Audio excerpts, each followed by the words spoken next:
Bienvenue dans Focus, le rendez-vous des passionnés de sport, santé et bien-être. Ici, on parle de santé physique et mentale, d'équilibre et de performance. Je suis Sébastien et à travers d'interviews exclusives, des experts du domaine partageront leurs secrets pour rester en forme et garder un mental d'acier. Plongez dans leur quotidien, découvrez leurs défis et leurs sacrifices. Inspirez-vous également de leur parcours pour progresser jour après jour. Alors êtes-vous prêt à repousser vos limites? C'est parti, on écoute ça. Aujourd'hui, on plonge dans l'univers du CrossFit avec un passionné devenu entrepreneur. Teddy, ancien compétiteur de motocross, a troqué le casque pour la kettlebell et a ouvert sa propre box, CrossFit 18 à Volmerange-les-Mines. Coach engagé, compétiteur dans l'âme, il partage avec nous son parcours, les défis de l'ouverture d'une salle et surtout, sa vision du sport comme outil de transformation physique et mentale. C'est quoi vraiment le CrossFit? Est-ce pour tout le monde? Et qu'est-ce qu'on ne vous dit pas sur ce sport encore trop souvent caricaturé? Réponse tout de suite avec Teddy. Ok, alors aujourd'hui on reçoit Teddy sur le podcast. Bonjour Teddy. Bonjour. Comment vas-tu? Très bien. Et Ça toi? va? Nickel, impeccable. Je te laisse te présenter un petit peu. Ouais. Teddy Brio. Du coup, je suis pratiquant et coach de CrossFit depuis maintenant 5 ans. Donc, démarré juste après le Covid. Et là, du coup, je viens de monter ma salle de sport avec ma copine et 2 associés. Donc voilà, un petit peu pour le parcours. Et je fais du sport avant, donc motocross en compétition. Ouais, j'ai vu les photos, motocross. Casse-cou ou pas du tout du coup? Involontairement, ouais. Ok, donc du coup on enregistre dans ta box de CrossFit aujourd'hui. Ouais. Une belle box en tout cas, je tiens à te le dire. Merci. Vraiment bien montée. On va directement donner un petit peu tes réseaux. Donc ton compte perso toud.18 C'est ça, ouais. sur Instagram. Le compte de la box CrossFit 18 Ouais. et le compte pour le coaching, si tu proposes comme tu as dit du coaching, C'est ça. 18 Training 18. C'est ça. Ok, parfait. Pourquoi Toud? Écoute, c'est un surnom qu'on m'a donné au lycée. Une copine qui m'a donné un surnom comme ça et c'est resté en vrai. C'est le surnom du lycée. Ouais, c'est son nom du lycée qui est resté. Hein. Tu peux nous raconter du coup un petit peu ton parcours dans le CrossFit et puis du coup dans le coaching, comment t'as un peu découvert ça? Ouais. CrossFit, en gros, j'ai toujours voulu en faire. Sauf que quand je faisais de la moto, ça c'était pas trop compatible. Enfin, je pensais que c'était pas compatible, mais au final, en apprenant un petit peu, ça aurait pu l'être. Mais avec tous les a priori qu'on a sur la masse musculaire et le CrossFit et tout ça. Et en gros, dès que j'ai arrêté la moto, je me suis dit bon ok, c'est le moment ou jamais d'en faire. Et du coup, j'étais à Thionville, CrossFit 571 en 2020, donc pile pendant le Covid. Donc j'ai fait un cours de CrossFit et là ça a été fermé pendant plusieurs mois. Donc j'en ai fait beaucoup chez moi. Et en gros, c'est comme ça que je démarrais le CrossFit, donc février 2020. Et du coup, j'ai eu la chance de pouvoir progresser assez vite. Et du coup, ça m'a permis d'avoir entre guillemets une petite légitimité pour commencer à coacher. Et donc là, j'ai passé mes diplômes de coach pour le CrossFit, sachant que j'avais déjà mon BPJEPS quoi. Donc en fait, quand les coachs de la salle de CrossFit à Thionville, ils ont su que j'avais le BP, ils m'ont dit écoute, on a besoin de quelqu'un, tu te démerdes bien en CrossFit, passe ton diplôme de CrossFit et tu travailles avec nous. Et du coup, j'ai commencé à travailler en tant que coach 1 an et demi après, je crois, quelque chose comme ça. Ok, parce que ouais, du coup, t'étais déjà de l'univers sport, ce c'était BPJEPS orienté vers quelle spécialisation? C'était activité pour tous, donc il y avait pas vraiment de spécialisation. C'est un diplôme un peu un tronc commun qui touche à tout. D'accord. Donc voilà, on faisait un peu de tout, on faisait les sports co, mais ça te donne du coup le droit de pratiquer l'activité. De coacher derrière. C'est Ouais. ça. Et après, moi, je me suis spécialisé dans le CrossFit. Et du coup, voilà, ça m'a permis de découvrir un nouveau milieu et de vivre de ma passion aujourd'hui, quoi. Parce que du coup, côté muscu, c'était pas ce qui te faisait Non. vibrer, quoi, non? Non. En fait, quand j'ai passé le BP, du coup, j'étais en stage dans une salle de muscu. Et c'était pas vraiment le truc qui m'intéressait, quoi. Et surtout que dans les salles de muscu, si tu fais pas vraiment du coaching perso, en fait, tu sers juste des shakers derrière le comptoir. Donc Oui, c'est ça, oui. Faut que t'aies ta clientèle, quoi. ouais, c'est ça. En gros, faut que tu fasses du coaching individuel. Et après, quand tu commences à aller se faire une clientèle dans une salle de sport, c'est pas évident, tu vois, de se dire d'aller démarcher les gens et tout ça. Donc moi, c'était pas trop mon truc, le fitness. Et après, quand j'ai pu essayer le CrossFit, j'ai tout de suite accroché. Et là, je me suis dit, ok, c'est ça que je veux faire, quoi. Parce que du coup, dès le premier cours, fermé à cause du Covid derrière, le seul cours, ça t'a suffi vraiment pour accrocher. En fait, j'ai dit le seul cours, je crois que j'en ai fait 1 ou 2, tu vois. Parce qu'en fait, je me suis inscrit et je crois que la fermeture, c'était la semaine d'après ou Ouais, la vraiment semaine un peu après, quoi. Et Mais du coup, on a de la chance parce que les coachs de CrossFit de Thionville, là, ils nous mettaient les programmes en ligne sur le téléphone et on pouvait les faire chez nous. Et puis du coup, on pouvait échanger comme ça et j'ai pu apprendre quand même le CrossFit correctement Depuis chez toi. ouais, depuis chez moi. Ouais. T'avais déjà installé la structure dans le jardin ou pas? C'était chez mes parents encore, mais en gros, j'ai tout de suite acheté du matos. Ouais. Donc j'avais pas de rack, j'avais pas de gros rack, j'avais juste une barre et tout. Et j'essayais je faisais les mouvements. Donc je demandais au coach de Thionville ou sinon je regardais une vidéo sur YouTube et puis j'essayais de faire le mouvement et puis voilà quoi. Bah, de toute façon, avec le Covid, on a tous démarré comme ça, hein. Moi, Ouais. j'avais tout installé dans mon garage. Ouais.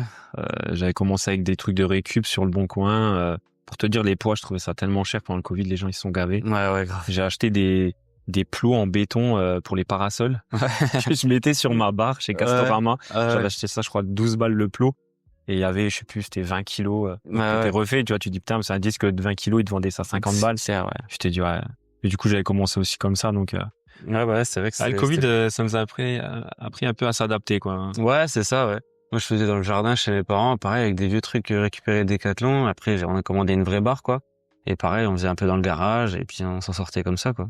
Je suivais un gars sur les réseaux, il a fait un truc de dingue, c'est un soudeur, tu sais, et avec des caddies, des trucs, il s'est monté une presse, le mec. Mais vraiment, il s'était fait un home gym de dingue, quoi. Ouais. Pourquoi tu t'es orienté vers un BPGEPS quand t'étais jeune, t'avais... En fait, j'ai toujours voulu travailler dans le sport. Donc en fait, quand j'étais au lycée, je me disais, parce que j'étais sportif de base, donc je me disais, en faire mon métier, ça devrait être bien. Enfin, c'est bien. Mais du coup, de base, quand je suis sorti du lycée, j'ai tout de suite commencé à travailler et j'ai pas vraiment pris le temps de me dire, allez, je vais vraiment me former pour devenir coach sportif. Et un jour, je sais plus, je fais un entretien à la mission locale ou Pôle emploi, un truc comme ça, et qui me dit, écoute, t'es sportif, on a des entrées pour le BPGEPS, est-ce que ça te dit? Donc un peu comme ça, je me dis, c'est la chance, go, j'y vais. Et là, du coup, j'ai passé le diplôme un peu sur un coup de chance, comment dire, je m'y attendais pas vraiment, il m'a proposé ça, moi j'ai pris l'occasion. Et du coup, derrière, j'ai réussi à pouvoir en faire mon métier. Et heureusement, j'ai pris cette opportunité de devenir coach sportif. Même si au début que j'étais diplômé, j'ai pas trop travaillé dans le sport. J'ai juste refait des petits boulots comme ça. Mais du coup, voilà, quand on m'a proposé de devenir coach de CrossFit, là, du coup, j'avais déjà le diplôme de coach, donc c'était vraiment bien, quoi. Ouais, il te manquait plus que la spécialisation CrossFit. C'est ça. Ouais, c'est pas une chance, c'est que tout est tombé vraiment au bon moment. Ouais, c'est ça. C'est ça, saisi l'opportunité, quoi. Parce que du coup, j'étais dans une période où je voulais changer de travail et du coup, donc le mec de la mission locale, il m'a dit, qu'est-ce que t'aimes faire dans la vie? Donc moi, du coup, je lui ai dit, moi, à part le sport, en vrai, j'aimerais rien d'autre, quoi, tiens. Donc, il m'a dit, let's go, on essaie de faire un BP et j'ai eu aussi la chance. Par contre, là, c'est vraiment de la chance. C'était à l'époque où c'est le conseil régional qui finançait les BP. Et du coup, il y avait des tests de sélection. J'étais sélectionné par le conseil régional. Donc, en gros, c'est le conseil régional qui m'a payé mon BP. Alors que, aujourd'hui, maintenant, ça coûte, je crois, 8 000, un truc comme ça. Ah ouais, quand même, ouais. Donc, je suis content d'avoir pu prendre l'opportunité là, quoi. Comme quoi, Pôle emploi, t'as remis sur ouais, c'est ça. La bonne voie, entre guillemets. Après, j'étais pas non plus... Non, bien sûr, mais je veux dire la bonne voie de ce que t'aimes faire, parce qu'aujourd'hui, il y a beaucoup de jeunes ou même de gens qui sont en recherche d'emploi qui vont faire des emplois par dépit, entre guillemets. Alors que toi, t'as vraiment été orienté vers la voie que t'aimes et c'est ça. C'est ça que je veux dire. Des fois, t'oses pas te lancer, tu connais pas les démarches à faire. Et là, du coup, je tombais vraiment sur une personne nickel, qui m'a dit quoi faire et correctement, quoi. Donc ça, c'était top. Ah, top. Pourquoi tu arrêtes la moto? C'est un petit peu tout en même temps, c'est-à-dire que ça coûtait vraiment énormément d'argent, donc comme tous les sports mécaniques. Donc pour donner une idée, en gros, une saison, ça me coûtait entre 20 et 25 000 euros. Donc pareil, moi je gagnais un petit salaire, mes parents ils m'aidaient, donc c'était vraiment pas évident. Et puis petite blessure à répétition. Et puis au final, je commençais à me dégoûter, quoi. J'étais rentré dans un schéma en fait où je devais aller m'entraîner, où je devais rouler et où je faisais plus ça vraiment par plaisir, parce que je sais pas, peut-être trop de pression, peut-être trop en faire. Et au bout d'un moment, dernière course que j'ai fait, donc c'était en juillet 2019, si je dis pas de bêtises. Et donc là, c'était vraiment la goutte d'eau. C'était une course sur 3 jours. Donc je fais des bonnes qualifs, je fais je crois premier ou deuxième sur le samedi et le dimanche, le jour de la finale, donc le jour qui compte vraiment. Voilà, pareil, je tombe, je casse des trucs et tout. Et là, je suis rentré au camion et je dis stop, c'est bon, c'est trop. Surtout que j'avais cassé des trucs sur la moto, ça me coûtait genre un truc genre 300, 400 euros encore à sortir. Il y avait 3 ou 4 semaines de délai pour avoir les pièces. Donc en gros, quoi qu'il arrivait, la saison était foutue, quoi. Parce que je pouvais plus m'entraîner pendant quasiment un mois. Donc là, j'ai dit stop, j'arrête la moto. Et à la base, je m'étais dit, tu vois, je reprends la moto, enfin je reroulerai quand j'aurai envie de rouler. Et donc la moto était dans le garage et tout. Et au bout de 1 mois, 2 mois, 3 mois, j'ai toujours la moto et pas envie de rouler. Donc j'ai dit bon, voilà, c'est le moment d'arrêter. Donc je vends tout et voilà quoi. Et du coup, je suis passé, j'ai fait une période en BMX et en vélo de descente quoi. Donc toujours un petit peu. Ouais. Et du coup, bah pareil, Covid. Après, on pouvait plus aller rouler sur les pistes de BMX et tout ça. Et donc là, du coup, CrossFit quoi. T'en faisais depuis longtemps de la moto? Ouais, quand même, j'en ai fait 10 ou 11 ans. Ouais, quand même. Donc voilà. Et en dernier, en fait, je pense que ce qui a déclenché vraiment la fin, c'est que du coup, je m'étais préparé pour le championnat de France. Donc j'avais fait une épreuve du championnat de France en début d'année. Et sur une épreuve du championnat de Grand Est, donc je fais les chronos, je crois que je suis 3e ou 4e, un truc comme ça, donc c'était bien. Et là, je me pète la main, enfin le doigt, et du coup, il y a tout qui s'ouvre, et donc bah opération, machin. Donc pareil, je peux plus rouler pendant plusieurs mois, j'avais des broches dans le doigt. Et donc du coup, le fait de faire une grosse préparation, d'être prêt, d'être en forme le jour J, et du coup, bah de se blesser, voilà, ça m'a mis une claque quoi. Et du coup, j'ai réussi à revenir, à reprendre mon niveau et à me réentraîner. Et puis boum, la même année en juillet, là, je retombe un peu sur les petits pépins que j'avais tout le temps quoi. Donc c'était un peu chiant quoi. Ouais, c'est peut-être un signe que Ouais, tu c'est vas ça. arrêter. Et en vrai, il y avait de plus en plus de proches à moi dans la moto, tu sais, qui se blessaient, mais vraiment grave. Et tu sais, je l'ai pris limite comme un signe, tu vois. Genre, ok, bah c'est le moment que t'arrêtes, quoi. Et j'ai déjà réfléchi à reprendre et tout ça. Et je me suis dit, ouais, imagine, tu reprends, tu te blesses vraiment et ouais, c'est chaud, quoi. Surtout qu'en plus aujourd'hui, t'as une entreprise à faire tourner, une famille C'est à ça. gérer aussi, donc c'est vrai que. Et puis pour rien gagner au final, parce qu'en fait, tu sais, j'étais sur la limite en gros, je m'entraînais comme un pro, mais je gagnais pas d'argent, tu vois. C'était un niveau semi-pro où j'essayais de me qualifier au championnat de France. Donc en fait, c'est un endroit, une zone morte où tu gagnes rien, quoi. Tu dépenses beaucoup d'argent, tu t'entraînes comme un ouf, mais tu gagnes rien, tu vois. Ou alors il faut vraiment être beaucoup plus fort pour réussir à gagner, quoi. Ouais, parce que t'avais pas de sponsor qui te suivait. Un petit peu, mais pour te donner une idée, sur 25 000, enfin 25 000, les sponsors, ça prenait 5 000, quoi. Ouais, pas. Donc, pas ouf, ouais. c'est vraiment c'était que de la passion, quoi. Et de temps en temps, en fin de championnat, tu gagnes une prime de 200 euros, mais. Ouais, une passion qui te coûte 20 000 plus de 20 000 à l'année. Ouais, c'est ça. Donc, au bout d'un moment, tu satures, quoi. Un petit peu. Bah, écoute, au moins, là, maintenant, tu fais ce que t'aimes et c'est le principal, Ouais. quoi. Ouais, des fois, j'ai quand même encore envie de rouler, mais bon, je me dis là, si un jour je réessaye une moto, là, ça risque d'être compliqué, je vais trop avoir envie et laisse tomber, je vais tout foutre en l'air ici et je vais partir faire une saison, donc. T'as pas de bécane, même permis moto standard? Non, j'ai rien du tout. En fait, en cross, t'as pas besoin de permis, c'est juste une licence et un certificat d'aptitude. Et puis, c'est parti, tu peux rouler sur les pistes, quoi. T'es les gars qu'on croise sans plaque dans les villages. Ah ouais, non, ça c'est pas le même sport. C'est quand même des bons souvenirs, quoi. Ah ouais, je regrette vraiment rien. Et la seule chose aussi que je regrette peut-être, c'est de pas connaître tout ce que je sais aujourd'hui sur l'entraînement, sur la récupération et tout ça. Parce qu'en fait, je m'entraînais trop, tu vois, et je pense que c'est ça qui m'a fait faire un burn-out, tu vois. Et parce qu'en fait, je m'entraînais du lundi au vendredi, donc à la salle. Donc pour la course à pied, la muscu, machin et tout ça. Et samedi, dimanche, je faisais la moto à bloc. Et lundi, je recommençais. Donc, en fait, j'avais jamais de repos. Ouais, pas de repos, quoi. Sur entraînement à fond. C'est ça. Et moi, je pensais qu'en gros, bah, plus il fallait en faire et mieux ce serait. Et puis, des fois, j'arrivais même à rouler le mercredi, samedi, dimanche. Donc, après, je retournais à la salle, j'allais courir et tout. Donc, c'était trop, en fait. Je me rendais pas compte, mais c'était trop, quoi. Ouais, bah, après, quand t'es jeune, c'est sûr que tu dis, faut que j'y aille à fond pour pas regretter. C'est ça. T'avais un entraînement spécifique, vraiment, en musculation? En musculation, pas tellement. C'était vraiment en fait, je faisais déjà un peu des circuits training, donc style CrossFit, mais pour me renforcer un petit peu tout le corps, quoi, en fait. Et après, j'avais plus des entraînements spécifiques sur la course à pied. Ça se transférait pas mal sur la moto parce que c'est des manches, en gros, en moto, c'est des manches de 30 minutes. Donc la course à pied, ça permet de simuler l'effort assez proche, quoi. Donc c'était pas mal, quoi. T'étais suivi par un coach ou autodidacte? Non, un peu tout seul. Après, quand je faisais des compétitions, j'ai connu des gens qui me donnaient des conseils. Après, quelqu'un qui m'a donné des programmes.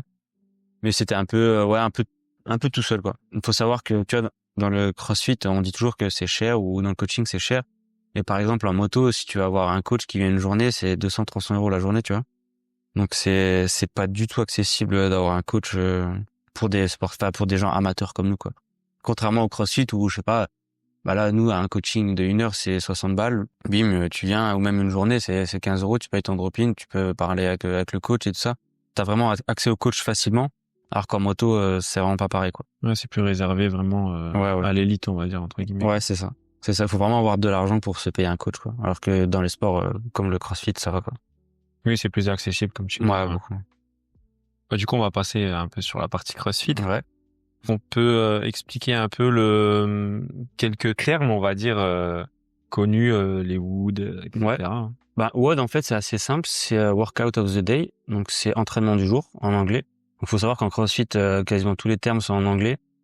Donc, c'est, du coup, au début, c'est pas facile à comprendre parce que, du coup, si tu traduis en français, ça veut pas dire grand chose. Enfin, mais en gros, voilà. Donc, WOD, c'est entraînement du jour.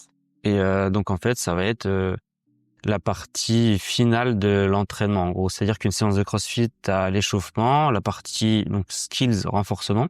Donc c'est là où on développe les capacités, en gros, donc capacité de force ou d'agilité, des choses comme ça. Et la dernière partie, donc soit on va dire la dernière demi-heure, c'est là vraiment où on met l'intensité. Donc c'est ce qu'on appelle le WOD, entraînement du jour, où là c'est style circuit training et tout ça, quoi. Ok. Qu'est-ce qui peut composer un peu un WOD?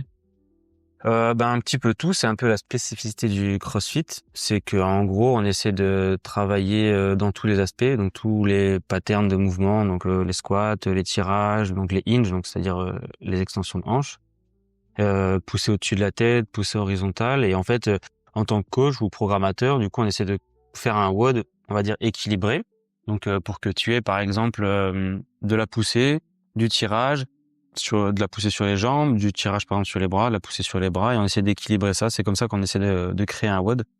D'ailleurs, le WOD, on va dire le référence du CrossFit, ça s'appelle FRAN. Donc en fait, c'est thruster et traction. Donc thruster, c'est un mouvement avec la barre où on va faire un squat et pousser au-dessus de la tête. Donc en gros, c'est le WOD idéal parce qu'on a les jambes, on a de la poussée en jambes, de la poussée sur les bras et du coup du tirage avec les bras. Donc on a les trois aspects, on va dire les plus importants, même s'il y en a encore plein. Mais du coup, c'est un petit peu comme ça qu'on construit un WOD. Et après, on essaie aussi de faire différemment d'un jour à l'autre. Si un jour on a beaucoup axé sur les jambes, le lendemain on va essayer d'axer un peu plus sur le haut du corps, par exemple. Ok, donc ouais, on essaie vraiment de travailler le corps C'est dans ça. son entièreté, quoi. Et surtout dans toutes les amplitudes. C'est pour ça qu'on dit toujours mouvement fonctionnel et tout ça. Donc on essaie vraiment d'avoir le plus d'amplitude possible dans les mouvements. Et donc c'est pour ça qu'on a des mouvements où on met des choses au-dessus de la tête, on va faire des squats en amplitude complète.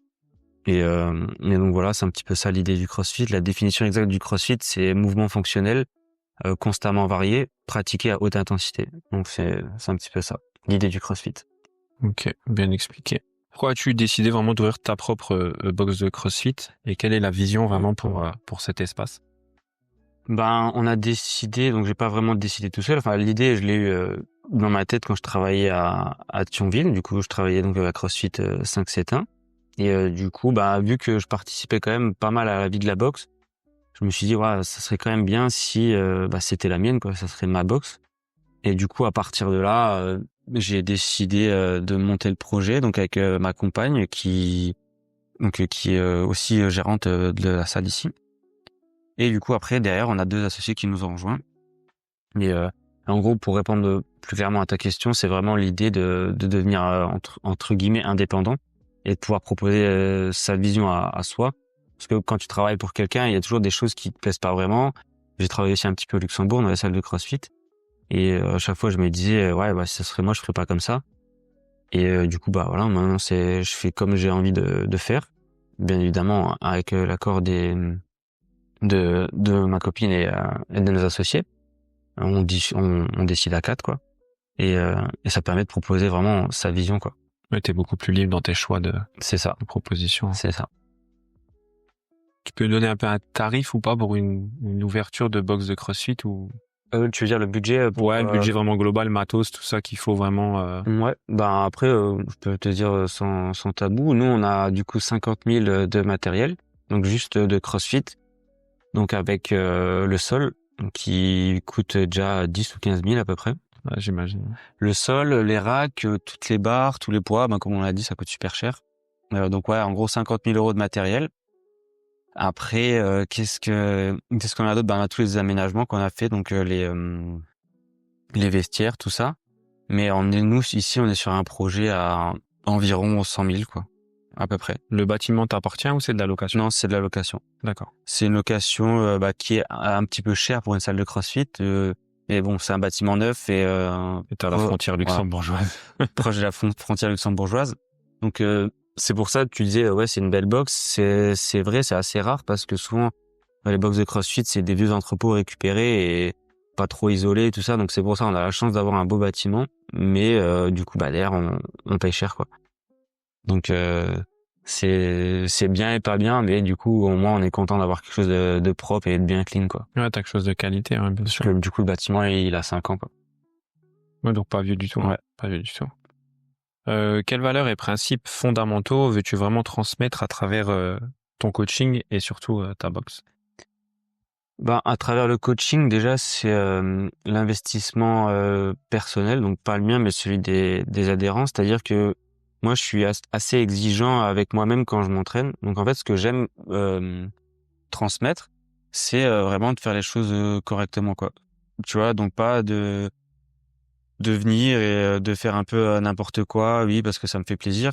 Non, on essaie vraiment que ce soit strict, mais du coup quand même dans une bonne ambiance, tu vois ce que je veux dire. Et donc c'est ça que j'essaie un peu de transmettre, parce que souvent les gens ils ont des objectifs, mais ils font pas les efforts, enfin à mon sens ils font pas les efforts nécessaires pour les atteindre.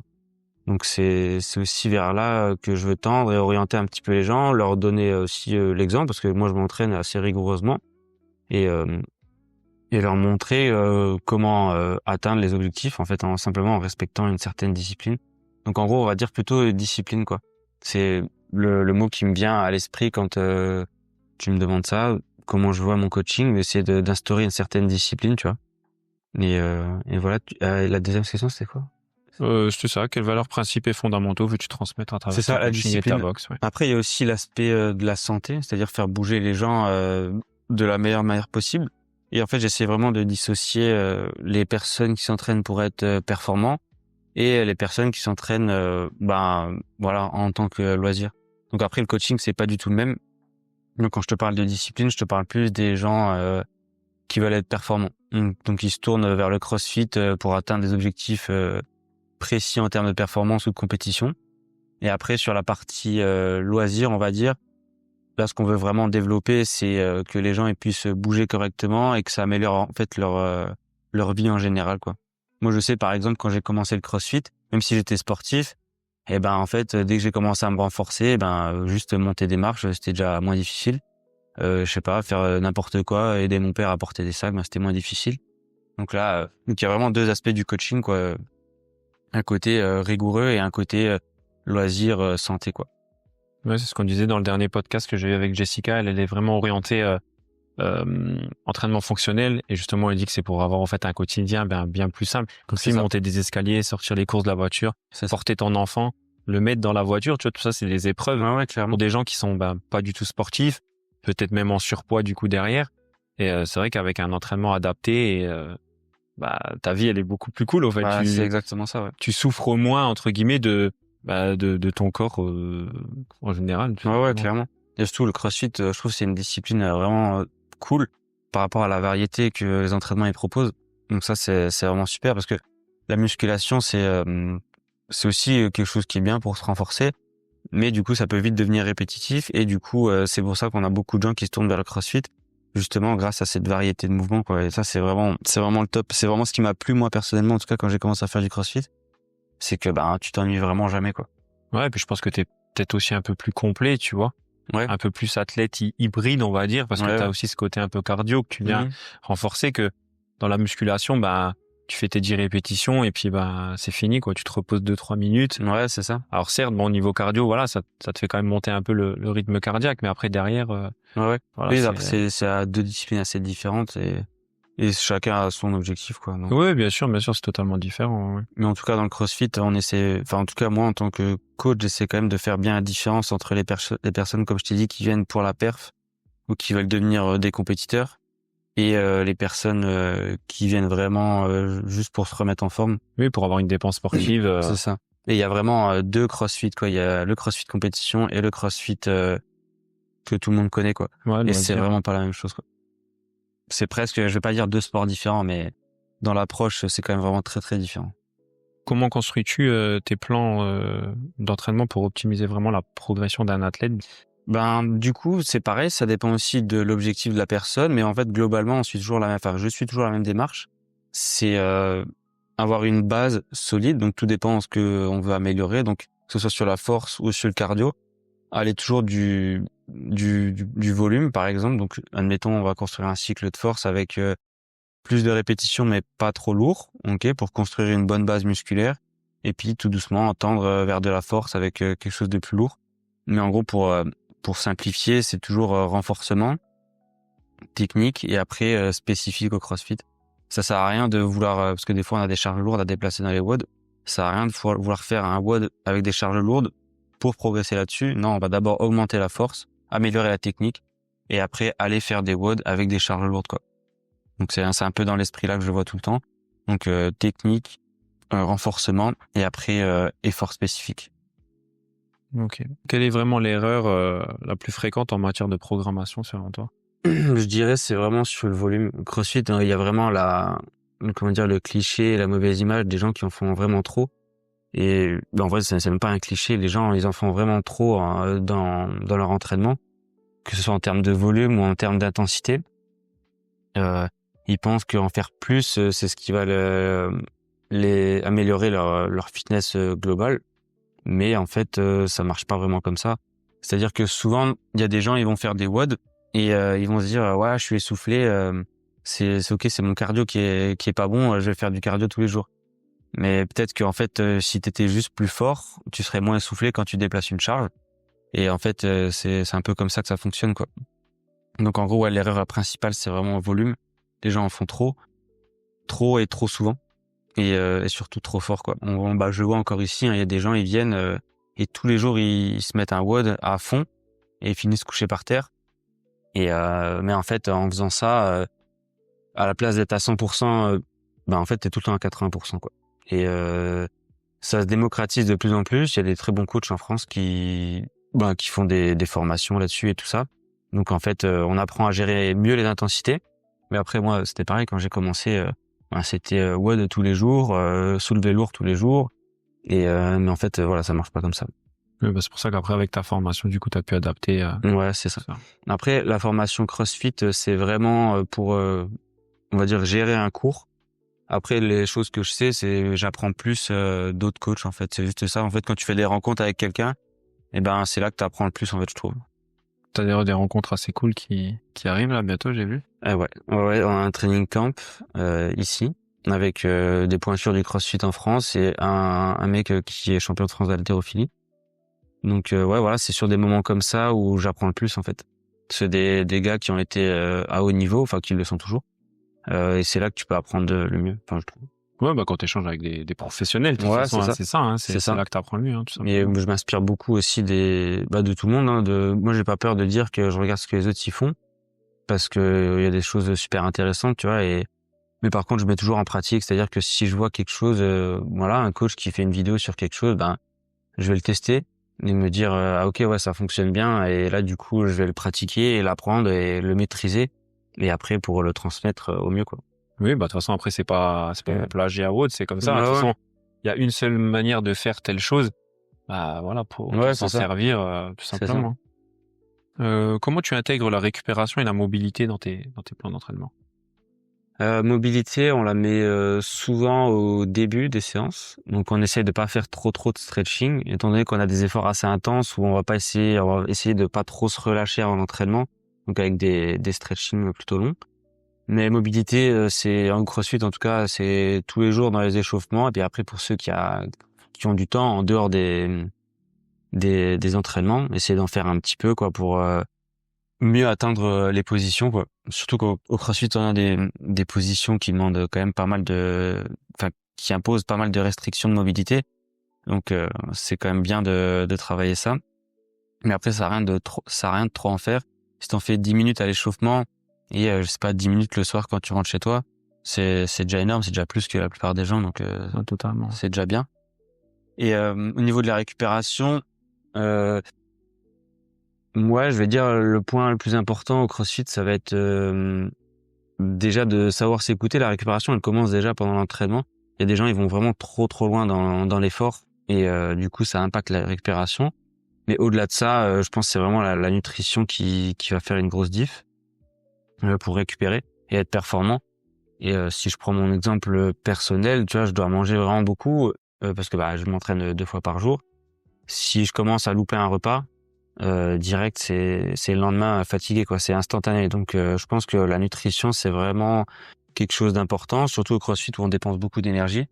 Donc, avoir assez à manger, c'est pour moi une des priorités quand tu veux bien récupérer, quoi. Oui, parce que du coup, quand je suis venu m'entraîner, je me souviens, tu disais, sur les burpees, économisez-vous. Même si je vois pas comment tu peux économiser sur des burpees, mais ouais, je me souviens, tu disais ça, voilà, t'économises vraiment.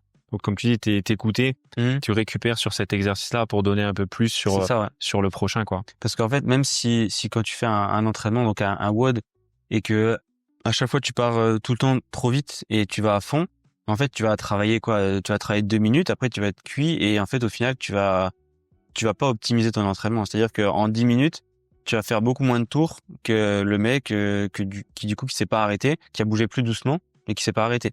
Donc du coup, il aura plus travaillé que toi. Donc c'est pour ça c'est dur à faire comprendre aux gens, surtout quand ils WOD en groupe. C'est-à-dire qu'ils sont tous un peu piqués par le démarrage du WOD et ça part fort. Et en vrai, c'est pas ce qu'il y a de mieux à faire, quoi. Après, si c'est un WOD de 5 minutes, oui, forcément, c'est un Oui, sprint, bien donc sûr, tu y ouais. vas. Mais quand c'est des efforts plus longs, le CrossFit, c'est un mouvement, enfin, c'est un sport, pardon, d'efficience. Il faut être le plus efficient possible pour réussir à faire les meilleures perfs possibles, quoi.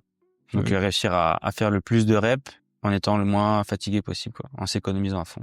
Ouais, puis après, c'est vrai que quand je suis venu, tu vois, au début, c'est vrai que je me suis mis aussi un peu cette pression de dire, putain, il est devant moi, il est devant. Mais au final, non, c'est ton temps à toi, finalement, Ouais, c'est qui est ça. mesuré. Bon, là, c'était un compteur global, certes, mais Ouais. je veux dire, c'est ton temps à toi qui est mesuré. Après, je me suis dit, finalement, il est devant moi, tant mieux pour lui. Ouais. Mais tu sais, c'est toujours ce petit ego Ouais, qui c'est est ça. piqué et de se dire, il faut que je sois pas le dernier, entre guillemets. Ouais. Alors, certes, bon, je l'ai été, mais au moins, voilà, dans mon objectif, je me suis dit, il faut au moins que je le termine. Ouais. Et c'est vrai que c'était... Mais c'est ça, en fait, faut trouver juste le milieu entre la motivation du groupe, te dire ok, il va me tirer vers le haut, et de pas te faire dépasser par ton ego et de vouloir en faire trop, et au final, tu travailles pas correctement. Et du coup, je pense que c'est pareil dans tous les sports, mais l'ego, quand il prend le dessus, en fait, tu vois, c'est des gens, ils atteignent des plateaux et ils bougent plus, en fait, parce qu'ils sont bloqués dans leur ego à essayer toujours de faire mieux que l'autre à côté, et ils en oublient leur propre performance et leurs propres conditions physiques, quoi, en gros. Ouais, c'est ça, moi, j'ai pas d'ego, alors ça peut choquer, Ouais. mais moi, perso, j'en ai pas. C'est pour ça que tout de suite, dès que je l'ai vu, je me suis dit, merde, je suis dernier. Et 10 secondes après, je me suis dit, qu'est-ce qu'on a à foutre? Ouais. Parce C'est qu'au ça. final, voilà, je suis venu, j'avais rien à prouver à personne, C'est ça. à part à moi-même, justement. Et voilà, je me suis dit, merde, pour quelqu'un parce que j'ai aucun cardio. Ouais. Et je me suis dit, voilà, pour quelqu'un qui a pas de cardio, moi, j'ai quand même réussi à le finir et j'étais quand même satisfait, quoi. Moi, je dis toujours, en fait, la compétition, c'est le jour de la compétition, en fait. Ici, quand on s'entraîne, il y a pas de compétition. C'est à t'entraîner avec ton pote. S'il est meilleur que toi, en vrai, c'est cool et tu pourras apprendre parce que du coup, tu vois, ok, il est meilleur que moi ici. Et ça veut dire que je dois plus travailler là, tu vois. Mais la vraie compétition, c'est le jour J, quoi. Et souvent, ça se passe pas comme ça. C'est les gens, ils font la compétition à l'entraînement. Et le jour de la compétition, ils ont peur, ils arrivent pas à faire ce qu'ils veulent et tout ça. Donc, c'est pour ça, c'est un état d'esprit, quoi. Ah, puis en plus, c'était vachement familial, tu vois, à la fin, tout le monde est là, t'applaudis, Ouais, c'est ça. et tout, même tout au long, tu vois, dès qu'on se croisait lors de la course, allez hop, go, on y va, tu vois, c'est ça, bien, l'esprit quoi. CrossFit qui est vraiment bien aussi, contrairement à d'autres sports. Enfin, en tout cas, moi, j'ai jamais connu dans un autre sport cet esprit-là. C'est que tout le monde s'encourage, tout le monde se check, tout le monde se tutoie. Il n'y a pas de classe sociale ou quoi que ce soit. C'est tout le monde est à la même au même niveau. Et voilà, on fait tous la même chose, on fait tous le même entraînement. Et voilà, on donne le meilleur, quoi.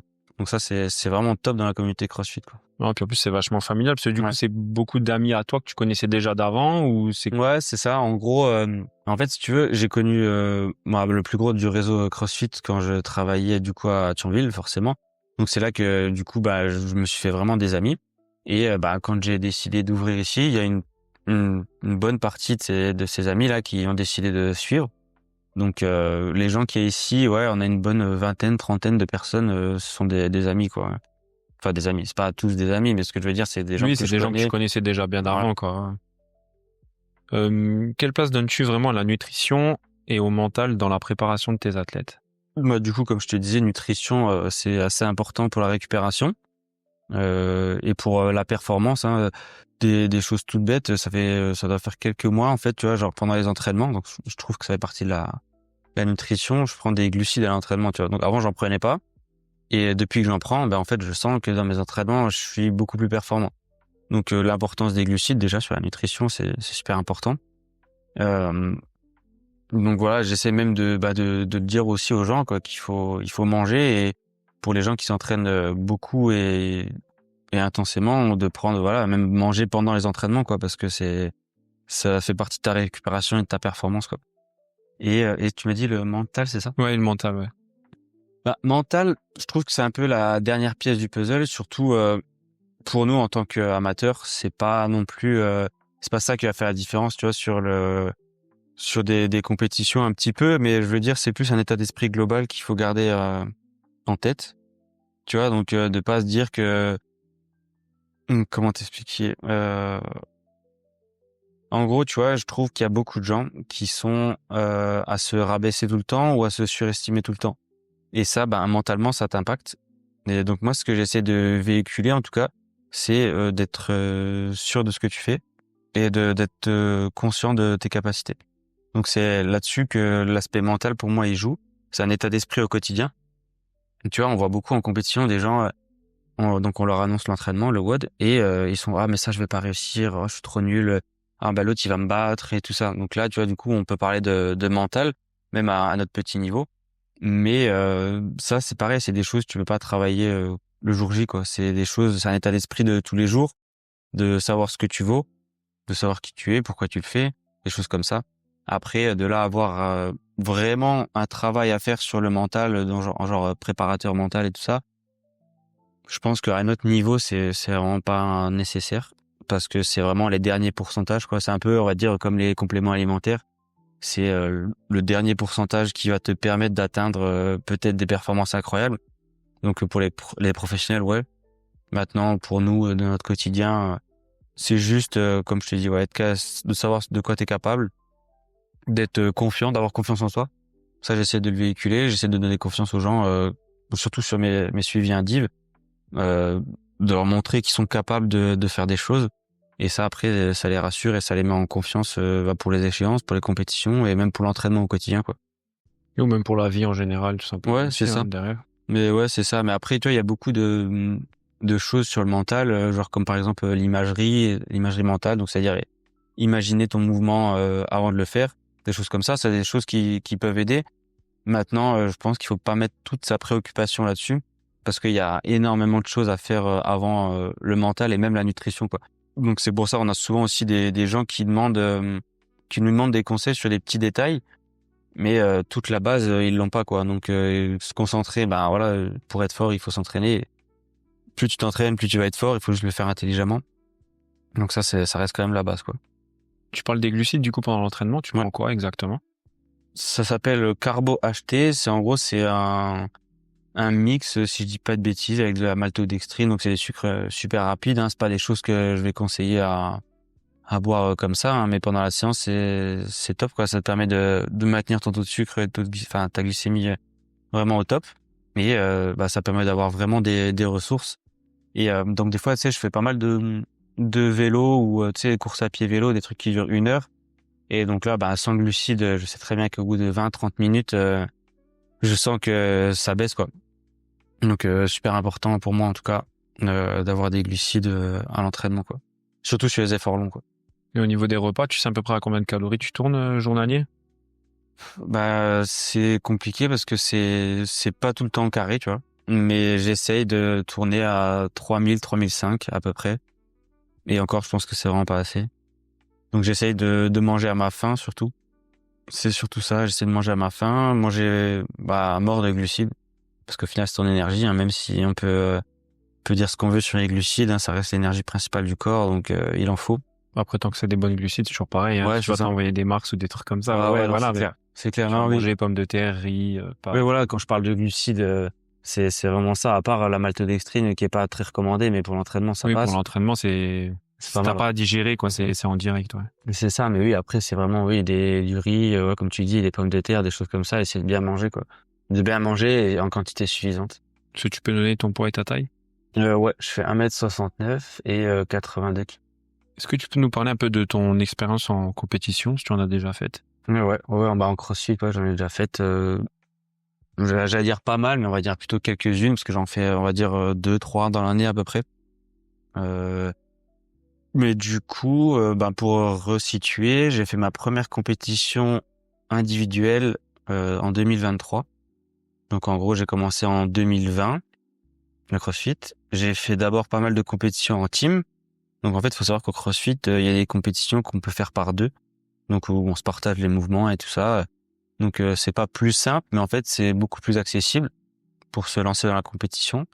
Donc j'ai fait, on va dire, 2 ans de pas mal de teams. Et en 2023, du coup, je me suis qualifié à ma première compétition individuelle. Donc à Marseille, c'est une des plus grandes compétitions en France. Donc c'était ma première compétition individuelle. Et après, du coup, j'en ai fait encore quelques-unes. J'ai fait Amsterdam. J'ai refait Amsterdam l'année dernière. Marseille l'année dernière, il y avait pas, mais à cause des JO. Il y avait pas mal de compétitions que j'ai annulées à cause des JO l'année dernière. Mais en gros, ouais, c'est ça. Compétition individuelle en élite, j'en ai dû en faire 3 ou 4, je crois. Quelque chose comme ça. Après, il y a plein de petites compétitions, tu sais, des compètes dans le coin. Mais ça, c'est vraiment pas... Oui, c'est pas la même chose. Hein. Voilà. Parce que du coup, ça se déroule comment un peu une compétition de CrossFit? Sur les grosses compétitions, en général, c'est sur 3 jours. Donc, t'as une épreuve, en général, hein, t'as 1 ou 2 épreuves le vendredi. Donc, dans l'après-midi. Après, le samedi, tu vas en avoir 3 en général. Et le dimanche, de nouveau 3. Et c'est soit 3 avec une finale, encore, le dimanche après-midi, soit 2 et une finale, le dimanche. Donc c'est comme ça que ça se déroule. Et en gros, normalement, quand les compétitions sont bien organisées, c'est censé tester tous les aspects de ton fitness. Donc la force, le cardio et voilà, la gymnastique, l'endurance et tout ça. Et c'est avec des choses variées. Donc pour donner un exemple, à Marseille, on a fait un triathlon, enfin un mini triathlon, où on a dû nager dans la mer, quoi. Donc je peux te dire que j'ai pas très bien nagé, mais voilà, c'est pour te donner une idée que en fait tu peux tomber vraiment sur tout et n'importe quoi. Après, ça reste dans le cadre du CrossFit, hein. On va pas avoir je sais pas n'importe quoi, mais ça reste dans le cadre du CrossFit. Mais du coup, il y a pas de temps. C'est vraiment, ça va être vraiment des exercices donnés que tu vas devoir réussir. En fait, poids donnés ou ouais, mais en fait c'est des watts, quoi. Donc en général sur les compétitions, par rapport au temps qu'ils ont dans un week-end, c'est toujours des watts qui durent entre 10-12 minutes. Et c'est des choses, en fait les watts, c'est les trucs qu'on fait ici à la salle, hein. C'est un watt que tout le monde sait faire. Et ouais, après plus la compétition elle est à un haut niveau et plus les watts vont être difficiles, surtout sur les charges. Tu vois, là j'ai fait Amsterdam en fin d'année. On avait des front squats, je sais pas si tu vois ce que c'est. Donc on avait ça. Sur les épaules. On avait ça avec 100 kilos, tu vois, c'est des choses que tu vois très très rarement, quoi. Donc plus la compétition elle est à haut niveau et plus tu vas avoir des mouvements difficiles, des charges lourdes, un gros volume de répétitions et parce que du coup forcément les athlètes qui y participent sont meilleurs et voilà, quoi. Mais les charges sont données par rapport à ton poids ou tu vas devoir porter la même chose qu'un gars qui a 20 kilos de plus? Ouais, c'est exactement ça. Donc c'est pour ça que des fois la morphologie, soit elle t'avantage, soit c'est un inconvénient. Mais non, c'est le même poids pour tout le monde. C'est par catégorie, c'est le même poids pour tout le monde et après ça change suivant les catégories, quoi. Ok, catégorie du coup, c'est comment t'es dans une catégorie ou une autre? En général, c'est sur les qualifications. Donc en vrai, on a toujours 2 ou 3 catégories, ça dépend. Donc c'est élite, la catégorie la plus relevée. La deuxième catégorie c'est RX et la troisième du coup c'est inter, donc un niveau intermédiaire. Et en général, les qualifications c'est libre et c'est ouvert à tout le monde. Et voilà, si t'es dans les 20 premiers, t'es en élite. Si t'es dans les 20 suivants, t'es en RX. Et dans les 20 derniers, t'es en inter. Et à partir de là, Du coup, tu auras des WOD. Donc, en général, c'est le même WOD. C'est juste qu'en fait, les charges sont plus basses et le nombre de reps est un peu diminué. Donc, exemple, là, pour donner l'exemple d'Amsterdam où on avait les front squats à 100 kilos, sur la catégorie RX, ils étaient à 90. Donc, c'était le même WOD, sauf ils avaient 90 kilos sur la barre. Donc voilà, c'est comme ça que ça se passe. Et après, il y a d'autres catégories, donc catégorie d'âge. Donc ça s'appelle les masters. Donc là, c'est au-delà de 35 ans, t'es dans une autre catégorie. Donc nous, on a la catégorie qui s'appelle individuelle, c'est de 18 jusqu'à 35 ou 19 jusqu'à 35, je sais plus. Et après, tu passes en master 35-39 et après t'as master 40-44 et ainsi de suite, quoi. Quel a été vraiment ton plus grand défi lors de ta première compétition? Bah ouais, du coup, c'était vraiment déjà de me qualifier à Marseille. Donc c'était en élite. Donc avec les meilleurs athlètes français.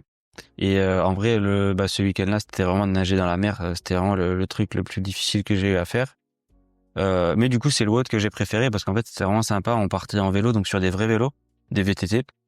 On faisait un tour de je sais plus combien de kilomètres. Après, on devait courir je sais plus combien de kilomètres et on terminait dans l'eau. Donc en fait, voilà, tu nages. C'était sur la plage du Prado, tu vois, c'est génial, quoi. C'est juste que je sais pas trop bien nager et c'était une souffrance. On avait je sais plus 200 ou 300 mètres à faire dans la mer. Donc en soi, c'est pas énorme, mais ça prend du temps, quoi. Et quand tu nages pas bien, c'est dur, quoi. Ouais, mais sûr, si t'es pas à l'aise avec ça, c'est pas plus cool. C'est ça. Donc je pense que c'était vraiment le point le plus difficile. Je m'étais un peu entraîné en piscine, tu vois, parce que je savais qu'on allait nager dans la mer, mais ça n'a rien à voir, quoi. Parce qu'il te donne le WOD avant pour que tu puisses le tester, déjà t'entraîner ou pas? En gros, là, pour Marseille, enfin sur les grosses compétitions en général, t'as les WOD une semaine avant. Donc 1 ou 2 semaines avant. Après Marseille, tout le monde le sait, on sait qu'on nage dans la mer. C'est depuis qu'ils font la compétition, c'est toujours comme ça. Donc voilà, donc j'ai été m'entraîner en piscine, mais c'est vraiment très compliqué, quoi. Ouais, puis c'est pas la même chose. Après, la mer, t'as le courant, la piscine, c'est assez plat. Ouais. Puis t'es plus confiant aussi, du coup, dans une piscine. Ouais, c'est clair, parce que avec les vagues et tout ça, c'est vraiment pas évident. L'année dernière, j'ai fait une compétition en Normandie, et là, du coup, on a nagé dans un lac. Et donc là, du coup, je m'étais vraiment beaucoup plus entraîné depuis Marseille, parce que je me souviens, à Marseille, j'avais fait donc sur la première partie vélo et course à pied, donc j'étais dans les 10 premiers de mon groupe, donc c'était bien. Et par contre, je suis sorti, je crois 30e de l'eau. Donc j'ai fini 30e et quelques dans l'eau, et je me suis dit ouais, c'est pas possible, je perds trop de points, tu vois, à être mauvais comme ça. Donc j'ai beaucoup nagé. Et du coup, quand j'ai de nouveau eu une épreuve dans l'eau, donc là c'était dans un lac, bon c'était un peu plus facile, mais du coup je m'en suis vraiment bien sorti et j'ai pu me placer milieu devant de mon groupe, donc c'était bien, quoi. Non, c'est bien, t'as travaillé sur tes points faibles pour ça. t'améliorer. C'est ça. Que tu penses qu'il y a des facteurs limitants pour faire du CrossFit? Pour en faire, non, parce que on peut tout adapter. Donc après, pour être performant, oui, forcément il y en aura, mais n'importe qui peut faire du CrossFit, hein, on le voit de plus en plus. Il y a des personnes handicapées, même qui sont handicapées, qui peuvent faire du CrossFit, donc à qui il manque un bras et tout ça. Donc sur les grosses compétitions, il y a des catégories, donc ils appellent ça adaptatives. Et du coup, on voit vraiment des gens à qui il manque un bras, à qui il manque une jambe, qui font du CrossFit. Donc en vrai, on peut pas dire que il y a des facteurs limitants qui t'empêchent de faire ce sport, quoi. Et pour performer, du coup? Pour performer, ouais, après il y a des standards. Par exemple, si on prend vraiment les meilleurs athlètes au monde, il y a un certain standard de taille et de poids. Donc les meilleurs, enfin pour aller au championnat du monde, le standard c'est de faire on va dire aux alentours de 90-95 kilos et 1m75-80. Donc déjà, si t'es pas dans les standards là, tu sais que ça va être un peu plus compliqué. C'est plus compliqué. Bien évidemment, il y a des exceptions, hein. Il y a un mec qui fait, je crois, 1m65, un truc comme ça. Et il arrive y aller, il y va pas tous les ans, mais il arrive quand même se qualifier, il a quand même déjà réussi à se qualifier. Donc c'est pas impossible. Et le meilleur athlète de tous les temps, il fait 1m70, bon il fait 95 kilos, mais il fait quand même 1m70. Donc ce qui est très petit en tout cas pour le CrossFit. Donc rien n'est impossible, tu vois. Mais c'est sûr que par rapport à ton physique, ta génétique, t'es avantagé ou t'es désavantagé dans certaines choses, quoi. Du coup, comment tu te prépares vraiment pour une compétition? Tu suis tes entraînements normaux ou t'adaptes vraiment quelque chose En fait, de différent? quand tu te prépares pour une compétition, c'est vraiment le travail qui est fait en amont qui va payer. C'est pas, par exemple, 3 semaines à l'avance, tu te dis bon, ok, là, faut que je bosse. C'est tout au long de l'année de bosser sur tes points faibles. Et en fait, chaque compétition, en tout cas pour moi personnellement, c'est un rappel, tu vois, de te dire, ok, bon bah là t'es mauvais, parce qu'en fait du coup quand tu finis ta compétition, t'as le classement sur chaque épreuve, et du coup ben tu peux voir où c'est que t'as fait des bons scores, où c'est que t'as fait des mauvais scores. Donc bah moi typiquement dès qu'il y a des WOD longs sur du cardio, je sais que c'est là où je vais être le plus mauvais. Donc bah forcément c'est là-dessus que je bosse le plus toute l'année quoi, pour être au niveau le jour des compétitions. Et à partir de là, en fait, tu crées on va dire ton propre entraînement, tu vois. Donc tu essaies d'orienter ton entraînement par rapport à tes faiblesses qui ressortent en compétition, quoi. Et après, tu fais ça les mois et les semaines avant, donc pour t'améliorer autant que possible, améliorer autant que possible tes points faibles pour être meilleur à la compétition d'après. Et on va dire après, tu as une préparation, on va dire spécifique, on va dire 3 semaines avant la compétition, en tout cas pour ma part, où tu vas essayer de te remettre dans les conditions de la compète.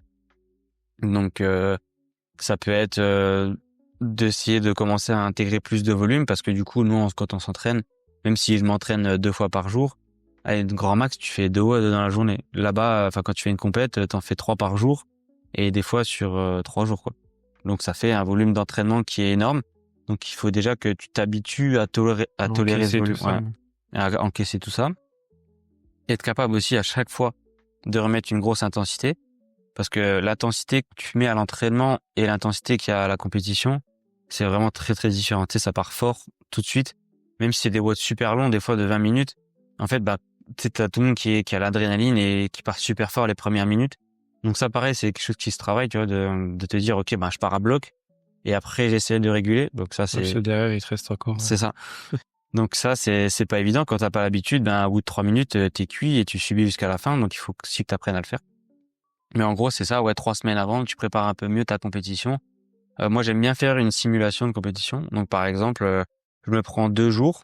Je dis n'importe quoi. Aller sur mardi, mercredi, un jour dans la semaine, où je fais vraiment comme si j'étais en compète. Donc je fais 3 WOD dans la journée, le mardi et le mercredi, et je refais 3 WOD. Et pareil, en essayant de tester vraiment tout, quoi. En essayant de tester le cardio, la force, l'endurance, des choses comme ça. Et du coup, ça te permet de te dire, déjà de te préparer et de savoir en fait de quoi tu es capable. Tu vois, c'est ce qu'on disait tout à l'heure par rapport au mental.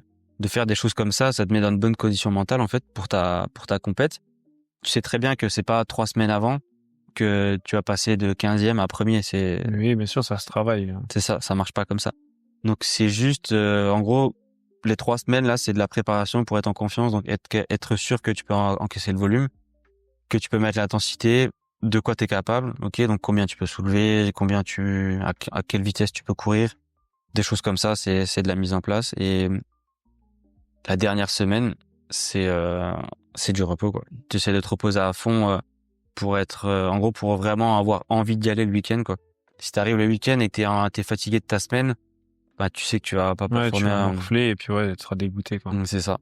Et en gros, il y a un petit schéma que j'aime bien faire, c'est que la 3e semaine avant la compète, donc c'est une semaine vraiment haute en intensité où justement là, on va dire, on teste un petit peu tout, pour faire un état des lieux. La semaine d'après, ça va être une semaine d'entraînement, ce qu'on appelle deload, où ça va être assez peu de volume, assez peu d'intensité, pour justement récupérer. Et la semaine de la compète, sur lundi, mardi, une activation très très simple pour commencer à bouger, et puis après du repos jusqu'au week-end, quoi. En tout cas, c'est comme ça que je fais. Je sais que c'est comme ça que beaucoup font, et c'est ce qui marche le mieux en général. Non, mais c'est bien, c'est vrai qu'au moins comme ça t'arrives, comme tu dis, sereinement, tu sais que tu vas pouvoir être capable. Ouais, c'est ça. Et rien que déjà de le savoir, je pense que ça te permet de performer quand même, parce que je sais que je peux le faire, quoi. Donc c'est ça. Et en gros, ça te permet d'être capable de ce que tu vas faire, et en fait ça te donne confiance, et pas que quand t'arrives du coup le week-end, tu vois le WOD et tu dis voilà, je sais pas si je vais réussir à faire. En fait, tu sais, s'il y a 20 répétitions de ça, tu sais que tu vas les faire en temps et tant de temps, tu vois. Et souvent sur les compétitions, il y a une erreur qui est faite par beaucoup de monde, c'est que la semaine avant la compétition, ils tentent tout, ils essayent tout, ils font leur max sur tous les mouvements, ils regardent combien ils peuvent faire, mais c'est trop proche de la compétition, tu vois. Ils font ça genre de la semaine de la compète, et en fait ça va plus les fatiguer qu'autre chose. Et ça, on le voit souvent, c'est Combien de fois j'ai vu les gars le jeudi ou le vendredi avant la compète, ils font un WOD de ouf, ouais, comme ça je vois comment je suis et tout. Ouais, mais c'est trop tard en fait. Ouais, ton corps, il aura pas encore récupéré de ce WOD-là que tu vas devoir enchaîner C'est derrière ça. un truc de ouf. C'est ça. Donc à la limite, si tu veux vraiment tester, c'est aller trois semaines avant, comme je disais, et après tu t'occupes juste de récupérer quoi, de récupérer pour donner ton maximum quoi. Comment se déroule un peu une journée type pour toi du niveau alimentation, entraînement, vu que tu t'entraînes 2 fois par jour? Ouais. Alors je m'entraîne pas tous les jours, 2 fois, ça dépend les journées. Mais en gros, ben petit déj le matin, vraiment consistant parce que je sais que du coup quand la matinée, en général je fais pas de collation. Donc en gros, je sais que je dois tenir jusqu'à midi. Donc gros petit déj. Après en général, quand je fais 2 entraînements, j'en fais un le matin vers 9h30 quand j'arrive ici. Et du coup, j'essaie toujours de dissocier la partie force de mon entraînement et la partie, on va dire, cardio et WOD. Donc là, en ce moment, j'aime bien faire le cardio le matin. Donc en général, c'est souvent ça, une séance de 1 heure, 1 heure et demie le matin, axé vraiment cardio. Après, à 11h30, midi moins le quart, repas. Qu'est-ce que tu prends du coup au niveau repas à peu près Pour le petit-déj, par exemple? Ouais, par rapport au petit-déj. Bah là, c'est vraiment toujours la même chose, hein. C'est 3 œufs, une tranche de jambon et 80 grammes de flocons d'avoine avec un fruit. Ok. Et un café.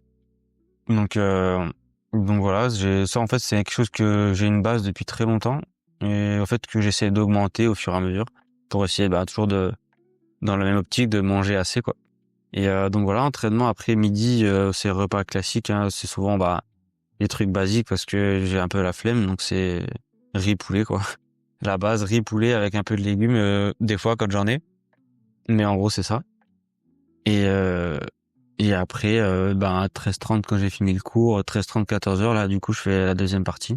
Et après l'entraînement, du coup, 16h30, pareil, goûter, collation. Donc là pareil, j'essaie de manger beaucoup parce que du coup, c'est juste après l'entraînement.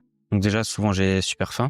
Et après, voilà, un douche et puis les cours jusqu'à 21h après. Et en gros, là, en ce moment, par rapport au cycle dans lequel je suis et auquel tout le monde est, en plus, je fais lundi 2 entraînements, mardi qu'un seul, mercredi 2, vendredi 2 et samedi qu'un seul. Ok, donc ça te fait 2 jours de repos du coup par semaine. Jeudi et dimanche. Jeudi et dimanche. Après, le jeudi, c'est en général un jour de repos actif. Par exemple, je vais me mettre sur le vélo pendant 45 minutes ou des fois il y a des petites intervalles avec de la course à pied, des choses comme ça.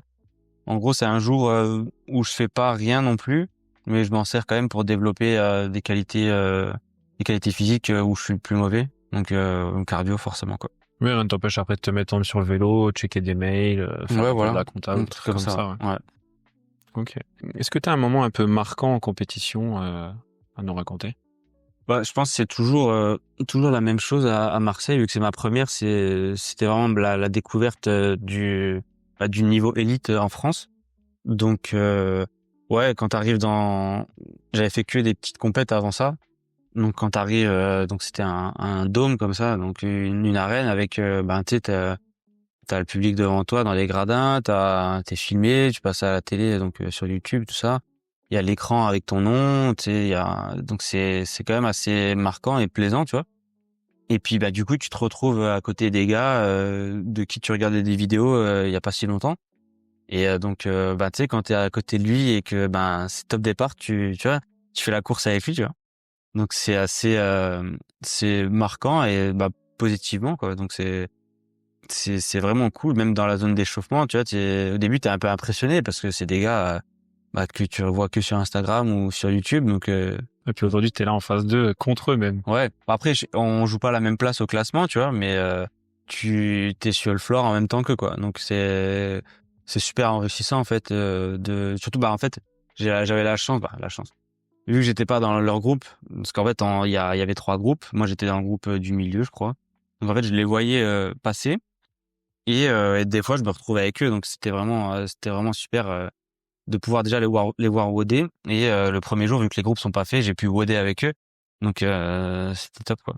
C'est top. Mais du coup là, c'est là que tu te rends compte à quel point t'es pas au niveau quoi, tu vois.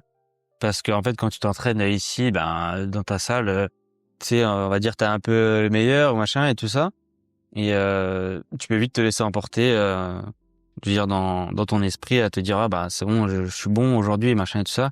Et quand t'arrives là-bas, tu fais 30e, tu dis, ah, ok, c'est plus la même. Ah, c'est sûr. Après, bon, comme tu dis, tu te confrontes à des gars qui sont là peut-être depuis plus longtemps que toi, qui Ouais. ont des physiques peut-être différents aussi. Après, comme tu dis, ça te permet d'apprendre et de travailler sur les points, Ouais, où tu dois t'améliorer, quoi, pour Ouais. performer la prochaine fois. ouais, c'est clair. Mais moi, c'est des choses que j'adore. Tu vois, je me suis toujours dit, je préfère faire des grosses compétitions en élite et être milieu de tableau ou fin, tu vois. Mais vraiment, tu vois, apprendre, tu vois, des meilleurs, plutôt que d'aller faire des petites compètes et de faire des podiums ou de gagner, tu vois, contre des mecs, Oui, qui ont sont pas le moins, niveau. voilà. Ouais, bien sûr, ouais, je comprends. Mais en fait, c'est beaucoup plus enrichissant. Ah, vaut mieux être dernier dans l'élite qu'être premier. Ah ouais, c'est clair. Moi, je préfère faire comme ça. Après, je sais qu'il y a beaucoup de personnes qui pensent différemment. Tu sais, qui disent, ouais, bah, je vais dans la catégorie d'en dessous, comme ça, je peux gagner.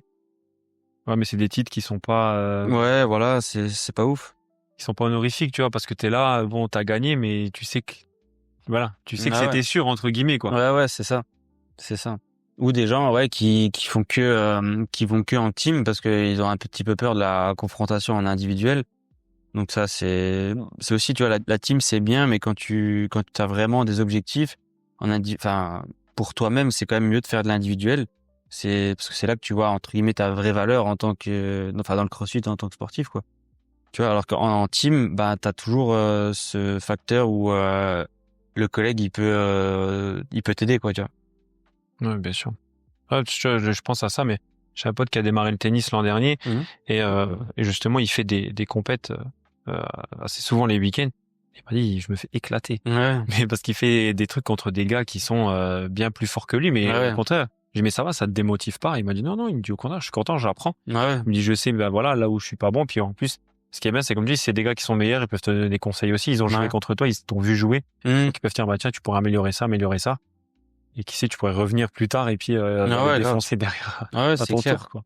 Mais c'est pour ça, moi, en fait, j'adore, entre guillemets, me faire battre sur des WOD, parce qu'en fait, c'est là que t'apprends. Parce qu'en fait, quand t'es le meilleur sur un WOD, ben, il y a personne qui peut rien t'apprendre au final, tu vois. Oui, puis tu vas pas chercher à t'améliorer non plus, quoi, du coup. Parce Ouais, que t'es non. dans ta petite zone de confort, C'est tu dis, exactement bon, je suis ça. le meilleur, quoi. Par contre, quand t'as un mec qui te met 30 secondes, ben tu te dis ah ok, bon bah alors là il a été plus vite et tout, et puis bah ça m'arrive des fois avec des mecs d'ici, hein, tu sais, on fait des WOD ensemble, ils finissent devant moi.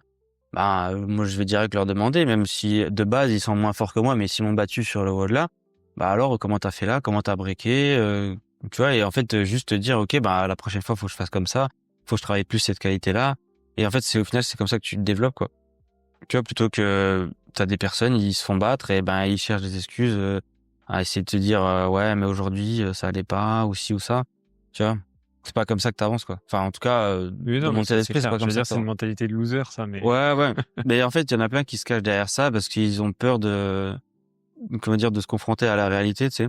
Des gens qui se disent qui se trouvent les excuses déjà même avant le WOD. Des fois tu sais tu fais des WOD avec des gens. Ils ont pas commencé le WOD, qu'ils ont déjà préparé tous les excuses. Ouais, mais aujourd'hui, j'ai pas dormi ou j'ai pas mangé, machin et tout ça. Ouais, bah, c'est pas grave, en fait. C'est bon, on va au charbon et puis on verra bien, c'est tout, quoi. Ouais, On c'est ça. s'entraîne. Quelles compétences ou qualités font selon toi un bon compétiteur en CrossFit? Compétences ou qualité, t'as dit? Ouais, c'est ça. Bah, en vrai, dans le CrossFit, si on parle de qualité physique, c'est celui qui arrive à avoir le plus de qualité physique dans chaque domaine. Tu vois ce que je veux dire? C'est-à-dire, vu qu'on mixe tout le temps en cardio, gym, haltéro, c'est le mec, en gros, qui va réussir à soulever lourd, mais qui derrière arrive à courir quand même vite, et ainsi de suite. Et ça, c'est le plus dur à faire. Et là, c'est quelque chose qui se développe. Après, il y a des gens qui arrivent avec des super qualités physiques au CrossFit et du coup, bah, qu'ils ont travaillé auparavant. Mais en gros, c'est ça, c'est être le plus complet possible, parce que en fait, souvent, tu vas avoir un mec qui est très fort, donc par exemple qui soulève très lourd, mais par contre, ben du coup, sur le cardio, il avance plus. Ou l'inverse, des mecs voilà qui sont secs, qui ont fait de la course à pied toute leur vie, ben sur les WOD cardio, ils vont être très forts, mais par contre sur l'haltéro, ils vont rien soulever. Et bah du coup, dans le total, ça fait pas un bon classement, quoi. Donc le mec qui arrive à être entre guillemets moyen partout, et ben il sera toujours plus fort que le mec qui est une fois fort et une fois pas fort. Et ça on le voit à chaque compétition. Tu regardes sur le premier jour par exemple, Donc donc souvent dans certaines compétitions, le premier jour, il est toujours un peu plus on va dire accessible. Tu vois, c'est souvent des WOD un peu cardio que tout le monde arrive un peu à faire. Et tu regardes le classement le samedi et le dimanche, c'est plus du tout le même, quoi. C'est des mecs, tu vois, qui sont forts sur des trucs bien spécifiques, mais qui derrière, par contre, sont très mauvais sur d'autres choses, tu vois. Donc vraiment, pour être un bon crossfitter, c'est être capable de tout associer, quoi.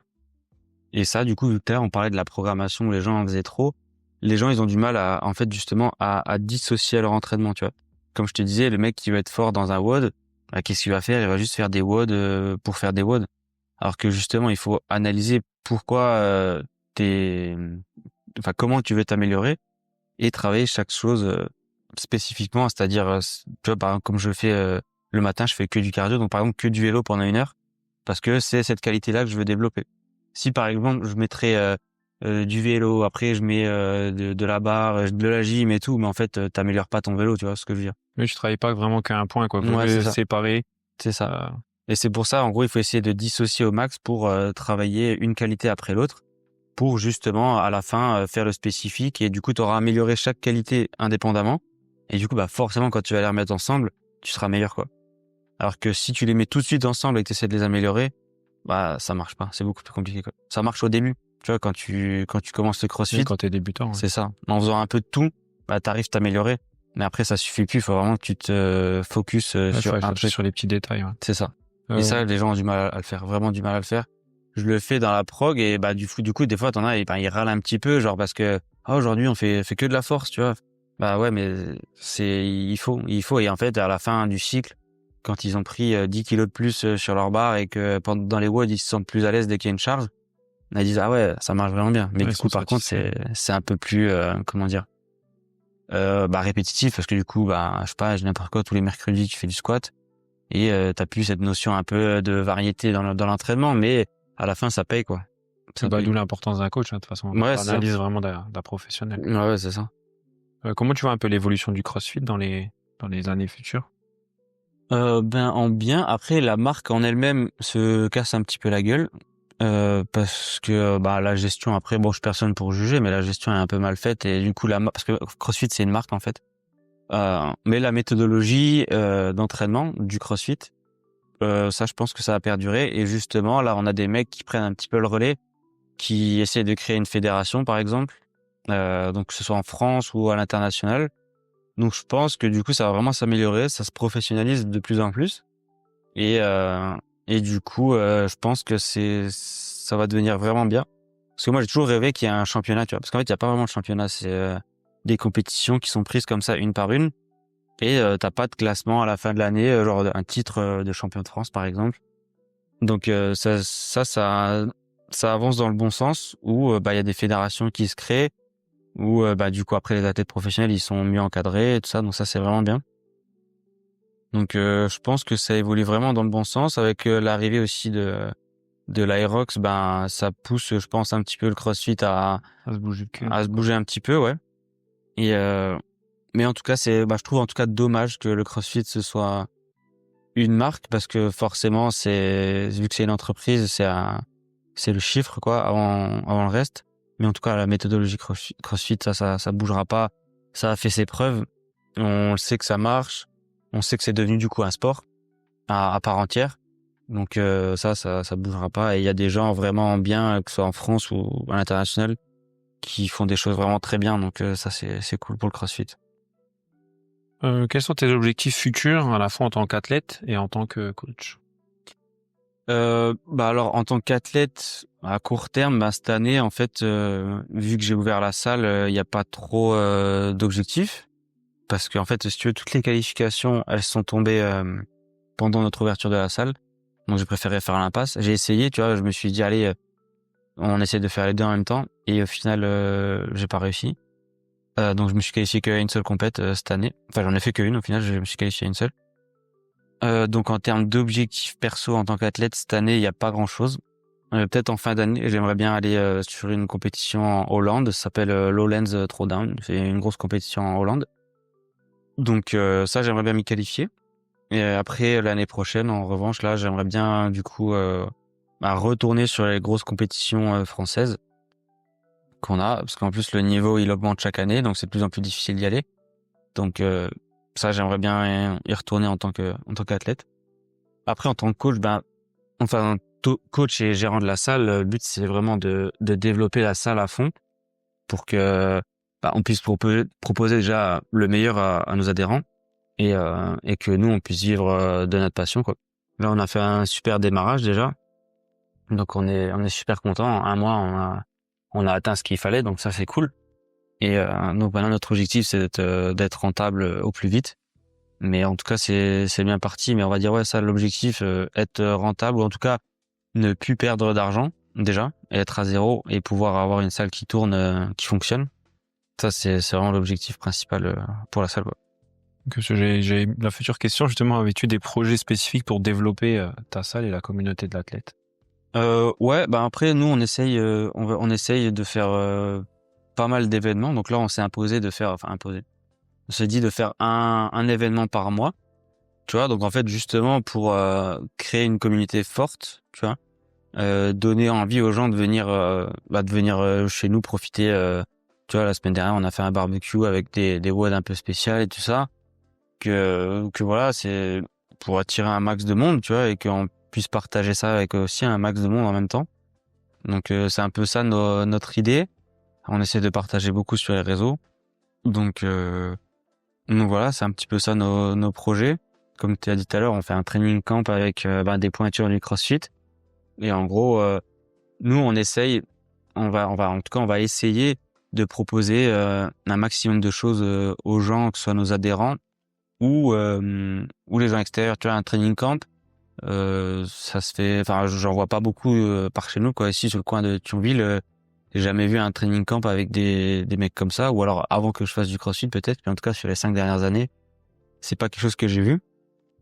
Donc déjà, ça permet d'offrir aux gens quelque chose de vraiment bien, quoi.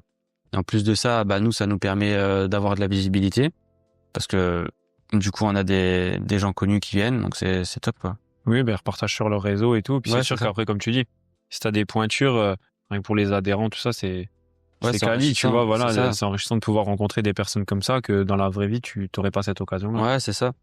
Parce que du coup, j'ai la chance de pouvoir en connaître un des trois personnellement, donc c'est pour ça qu'on a réussi à les faire venir, parce qu'ils me connaissent et voilà, quoi. Donc c'est top. Ah, c'est cool.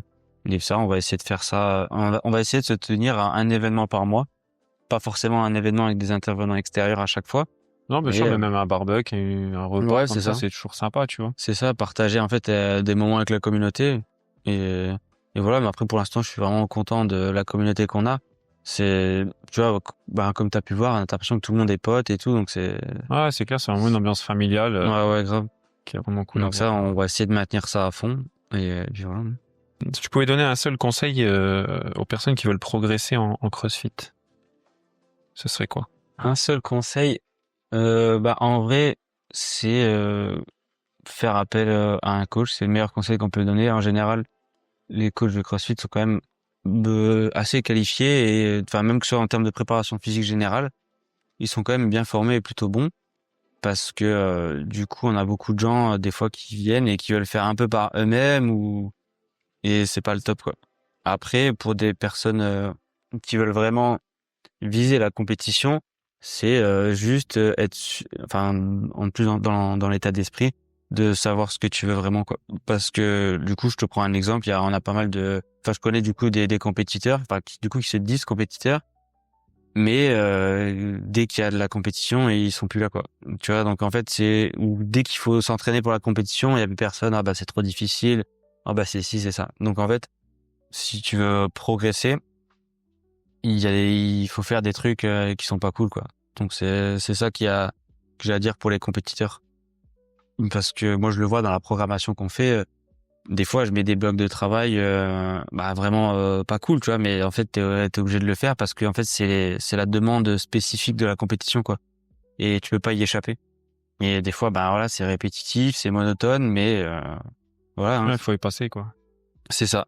Après, vu que tout le monde ne fait pas non plus la compétition, on n'a pas non plus un objectif de compétition Chez tout le monde, quoi. voilà, au niveau, des fois j'essaie d'adapter les choses, tu vois, parce qu'après ce qui est bien au CrossFit, c'est que en fait tu peux faire des compétitions vraiment de petit niveau, c'est-à-dire qu'il y a des compétitions dans le coin là, tu peux t'inscrire, t'as pas besoin de soulever 200 kilos pour y aller, et ça c'est bien, et ça fait que tu peux goûter à la compétition sans vraiment être trop compétiteur et sans avoir besoin de t'entraîner comme un ouf, quoi.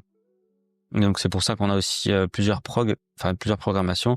Donc il y a ceux pour qui veulent faire vraiment des grosses compètes, et après on a la prog qui s'appelle Prog RX, où là c'est beaucoup plus varié, et c'est moins monotone, quoi.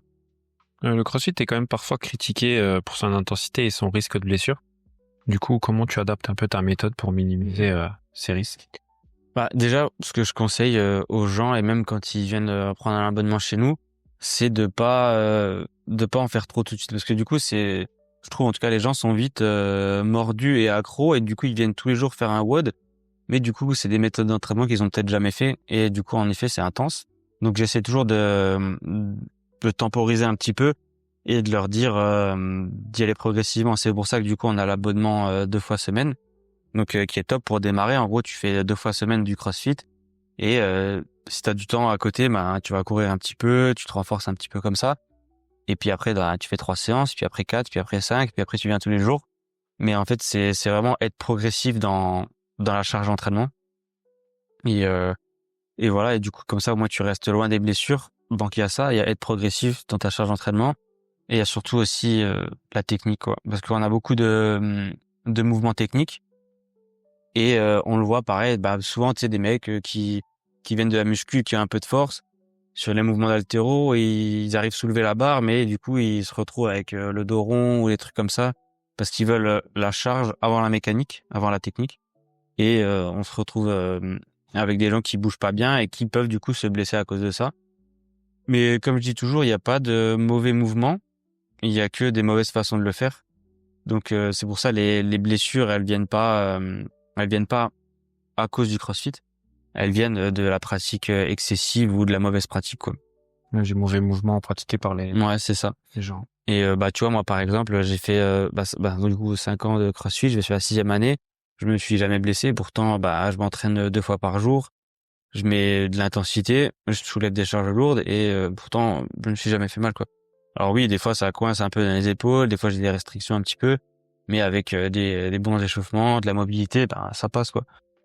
Oui, pas de grosses blessures, quoi. Non, la seule blessure que je me suis faite, c'est quand j'ai commencé, je crois l'année d'après que j'ai commencé le CrossFit, je me suis pété la clavicule, mais en vélo, quoi, du coup.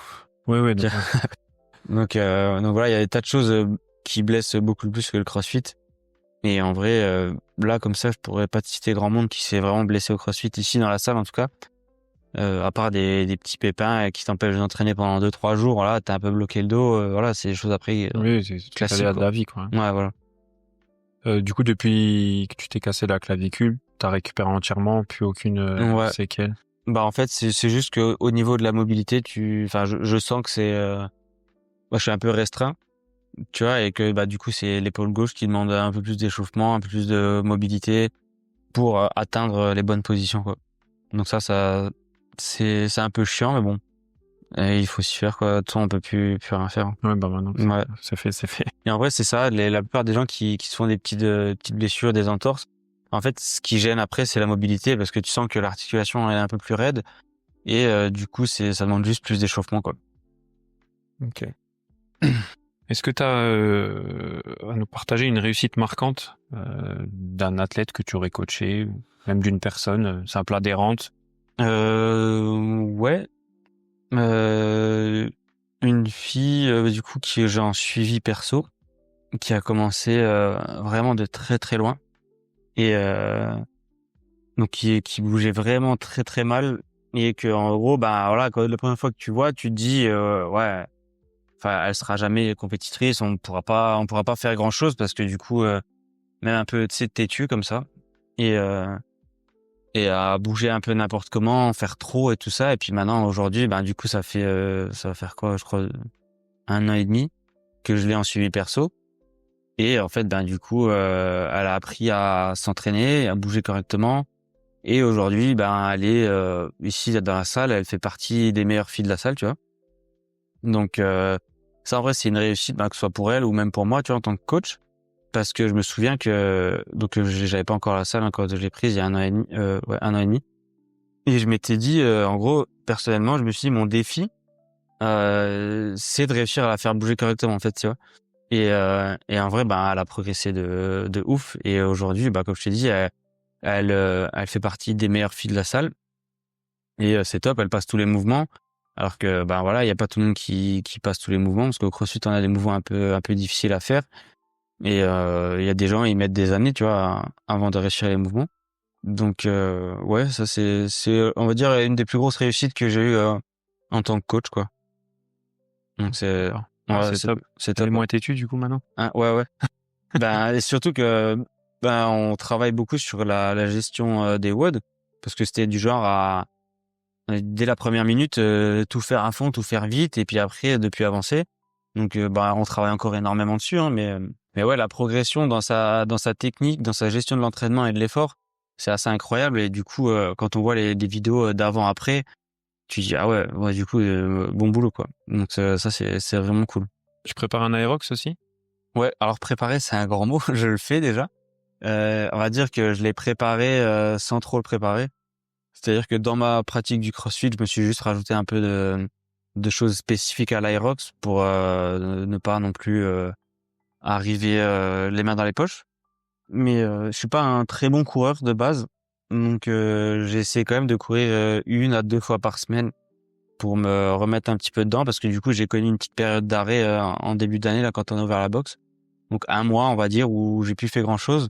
Enfin, j'essayais de m'entretenir et de faire comme je pouvais. Donc je me suis remis en forme. Donc là ça va quand même beaucoup mieux et du coup j'ai fait un peu plus de cardio que d'habitude. Mais du coup c'est pas plus mal. Et du coup on va voir ce que ça donne samedi sur l'Aerox. Mais du coup tu vois, j'en attends rien en fait de l'Aerox. J'ai vraiment pris une place comme ça parce qu'à la base ma copine devait le faire avec une copine à elle et moi je devais accompagner en fait. Et à la dernière minute j'ai dit ben c'est quoi si j'accompagne s'il y a une place autant que je le fasse quoi. Et il y a un mec qui revendait sa place. Donc je lui ai pris et puis voilà quoi. Donc tu vas le faire en solo? Ouais en solo ouais. Ok. C'est combien une place un peu à peu près de... En termes de tarifs? Ouais. Là j'ai payé 140 mais en fait normalement c'est pas 140, je crois que c'est 120 mais du coup lui il a dû payer un supplément pour me le refiler parce que Pour changer les noms, ouais, quoi. changer les noms et tout ça. Donc en gros là j'ai dû payer 140 € pour la faire en solo quoi. Et t'as le droit à quoi du coup? Juste l'entrée ou... Alors ça je sais pas du tout, ben je pense ouais. Je pense qu'à mon avis c'est juste l'entrée, je sais pas si on n'aura pas je sais pas peut-être un t-shirt. Je sais que dans les compétitions de CrossFit quand tu payes ton inscription, t'as en général ce qu'ils appellent le pack athlète. Donc un t-shirt, je sais pas une gourde, des petites conneries, tu vois. Ça je sais pas du tout si à l'Aerox c'est pareil quoi. En plus, le t-shirt servira à rien le moment de la compète vu que tout le Ouais. monde est torse nu. Ouais, c'est clair. Parce que du coup, on peut rappeler peut-être ce que c'est vraiment. L'Aerox? Ouais. Ouais, bah en fait, c'est une course on va dire une course d'endurance. Donc qui est inspirée des mouvements du CrossFit. Donc c'est on va dire une course d'endurance de mouvements fonctionnels et en fait, il y a 7 ou 8 ateliers et entre chaque atelier, tu as 1 kilomètre de course à pied. Et en gros, les mouvements, il y a quoi? Il y a le ski erg, le rameur, il y a des lunges, donc des fentes. Il y a du sled, donc le chariot à pousser avec les poids dessus. Il faut le pousser, il faut le tirer. Il y a des wall balls et le dernier mouvement, farmer carry, voilà. Donc, on va dire que c'est des mouvements simples et accessibles à tous. Donc, ça fait que c'est une discipline qui touche beaucoup plus de monde que le CrossFit. Où les gens, quand ils font du CrossFit et qu'il y a de l'haltérophilie ou de la gymnastique complexe, ils sont un peu réticents. Donc là, c'est quand même une bonne chose, je trouve, l'Aerox, que ça puisse permettre à plus de gens de pratiquer mouvement fonctionnel, quoi. Enfin, un peu la méthode CrossFit, parce que c'est inspiré du CrossFit. C'est juste la durée, quoi, qui change, quoi. Tu penses que c'est un peu un effet de mode là ou... Ben, en ce moment, ouais, mais après on disait la même chose du CrossFit, que ça allait être un effet de mode et que dans 2 ans on n'entendrait plus parler. Au final, le CrossFit, ben ça dure, ça, je veux pas dire ça va toujours à la cote, mais ça quand même, ça attire quand même encore pas mal de monde. Et je pense que l'Aerox, bah vu qu'ils ont l'air quand même très bons ils sont très bons en marketing, donc je pense qu'ils vont réussir à faire quelque chose de correct. Par contre, je pense que ça va s'essouffler peut-être plus rapidement que le CrossFit. De par la variété des mouvements, c'est-à-dire qu'en gros il y a que temps et temps de mouvement et ça changera jamais. Donc je pense que si l'Aerox doit durer, il faudra qu'à un moment soit le format il change, soit les mouvements ils changent parce que les gens vont se lasser, je pense. Oui, parce que ça va rester vraiment juste une compétition et après. Ouais, c'est ça, voilà. c'est une course, c'est toujours la même, c'est toujours les mêmes mouvements, la même charge, les mêmes répétitions, donc c'est toujours tout pareil. Et donc je pense que ça peut être bien au début, mais là du coup on commence déjà à attendre des petits retours où les gens ils en ont fait un, deux et voilà quoi. Oui, bah après tu peux pas en faire.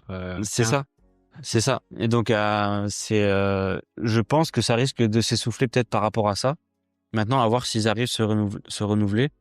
En tout cas, l'Aerox, la marque, en tout cas, ils ont l'air d'être quand même bien, tu vois, de savoir ce qu'ils font. Ouais, même quand tu vois les compètes et tout, j'ai pu regarder un peu, c'est vraiment bien foutu, quoi. C'est vraiment bien fait. Donc, ça, c'est vraiment top. Donc, à voir ce qui nous réserve pour la suite. Mais après, je pense que ça existera toujours. Ça aura peut-être juste un peu moins la cote au bout d'un moment, quoi. Ouais, on aura peut-être moins dans l'année. Ou, ouais. Je pense que ça doit être comme une sacrée organisation. Ça se déroule où, la tienne? Nous, c'est à Bruxelles, enfin derrière Bruxelles. Ok. Et mais oui, il y en a un peu partout. Après, je sais il y en a, ils sont qualificatifs au championnat du monde parce qu'après, c'est aussi un vrai sport à part entière, quoi. Il y a vraiment des mecs qui sont, je pense qu'il doit y avoir des athlètes pro en Aerox, tu vois. Donc c'est pour ça restera quoi qu'il arrive. Il y aura toujours les championnats du monde d'Aerox, comme il y a les championnats du monde de vélo, de quoi que ce soit. Donc ça, c'est sûr, ça bougera pas, quoi. Ouais, bien sûr. Sachant que le record du coup de France est de 53 minutes 13, quel temps vises-tu? Voilà. Déjà, moi, ce qu'il faut savoir, c'est que je suis inscrit dans la catégorie qu'ils appellent Aerox, et encore, il y a la catégorie Aerox Pro au-dessus. Donc, moi, la place que j'ai récupérée, c'était Aerox. Franchement, je sais pas, là, parce que là, 53, c'est en Aerox Pro, du coup, je suppose. Je sais pas, je me suis mis en fait, tu dois choisir, quand tu t'inscris, tu dois choisir dans quelle catégorie tu vas être par rapport à ton temps. Donc, tu dois estimer ton temps. Moi, j'ai mis 1h10, tu vois, parce qu'en général, quand les crossfitters que j'ai vus qui ont été faire l'Aerox, c'est plus ou moins ça qu'ils ont fait. Donc, je me suis dit, allez, on essaye. Donc voilà. Mais après, honnêtement, je sais pas du tout à quoi m'attendre. Parce que tu vois, les ateliers me paraissent vraiment faciles, pas par rapport à ce qu'on fait au CrossFit. Par contre, la course à pied me paraît du coup vraiment difficile, quoi, parce qu'il y a en tout, il y a 8 bornes. Donc, c'est ça, ouais. Et puis à chaque fois, il faut repartir une fois que tu as fini c'est ça. des exercices assez... Donc, et c'est à chaque fois des blocs de 1 km. Donc pour nous, en fait, alors ça peut faire rire certains, mais pour nous, au CrossFit, c'est des longues distances, tu vois, déjà. Parce que nous, au CrossFit, on court des 400 mètres, pas plus, tu vois. Et de temps en temps, on fait un peu de longue distance, mais en gros, faire des 1000 mètres à 8 fois 1000, en gros, c'est beaucoup. Ouais, ça. Enfin, en tout cas, en plus, je sais que pour moi, qui suis pas un très bon coureur, ça va être beaucoup, ça va être très demandant. Mais par contre, je sais que sur les workouts, ça va vraiment pas me poser problème, quoi. À part si la course à pied me coûte trop d'énergie. Mais donc c'est pour ça, j'ai testé un petit peu des rythmes à la course à pied que je peux tenir, quoi. Mais on va essayer de partir là-dessus, puis on va voir, quoi. Sachant que l'épisode sortira après, ouais. tu me donneras ton temps, je pourrais inclure dedans. Ouais. Ouais, à part si je fais 1h30. Je préfère ne pas le dire. Ouais. Donc depuis l'enregistrement, nous avons eu des nouvelles de l'Aerox de Teddy. Il aura mis au final 1h20. C'est un très beau record pour une première fois. Mais en fait, j'ai vu que la moyenne des gens, de ce que j'ai vu les stats hier ou avant-hier, c'était 1h30 en vrai. Genre pour monsieur tout le monde, 1h30. Donc je me dis, je suis entraîné au CrossFit.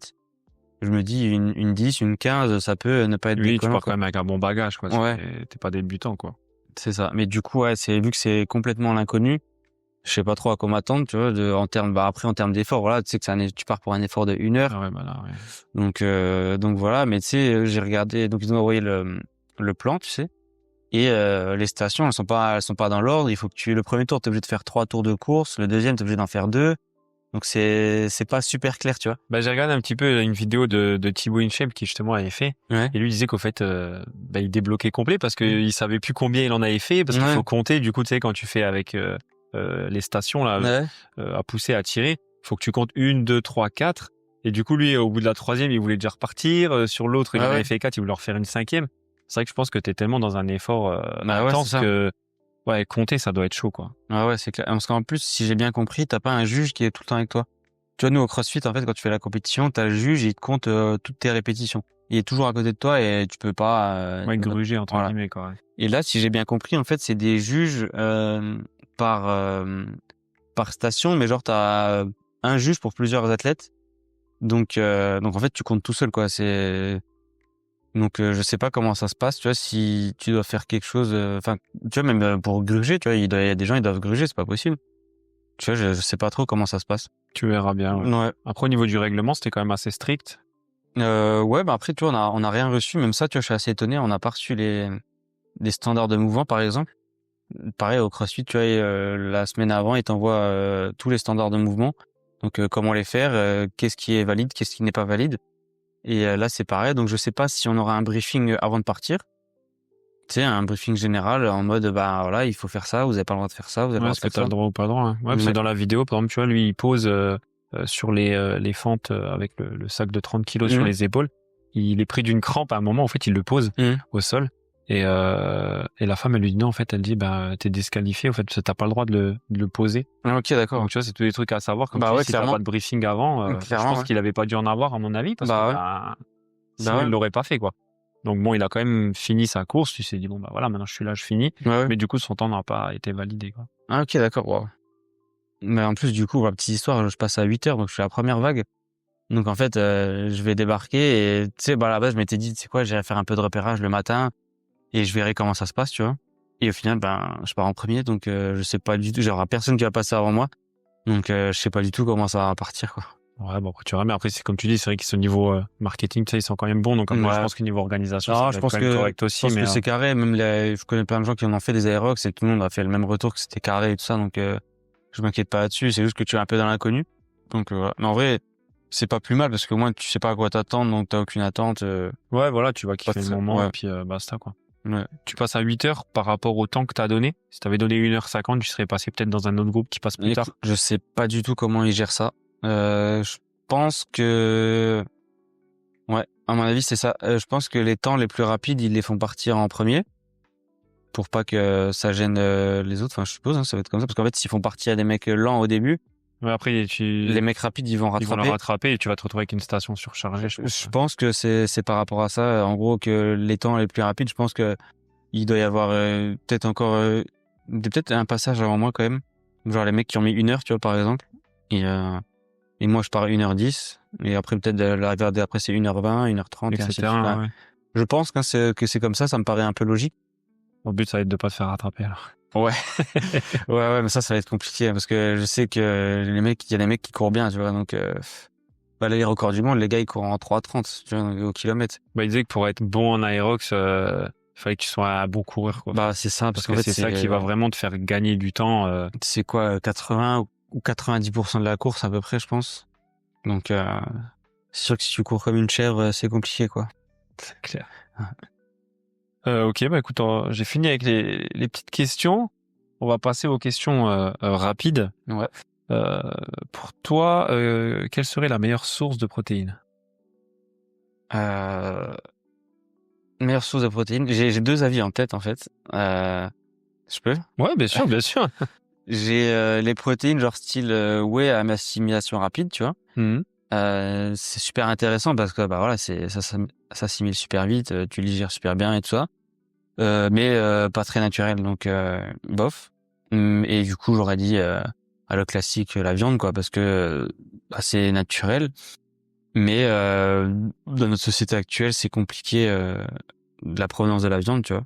Faut de la viande de qualité. Ouais, c'est ça. Donc t'as de la viande de base, si elle est brute comme ça, c'est une bonne source de protéines de bonne qualité.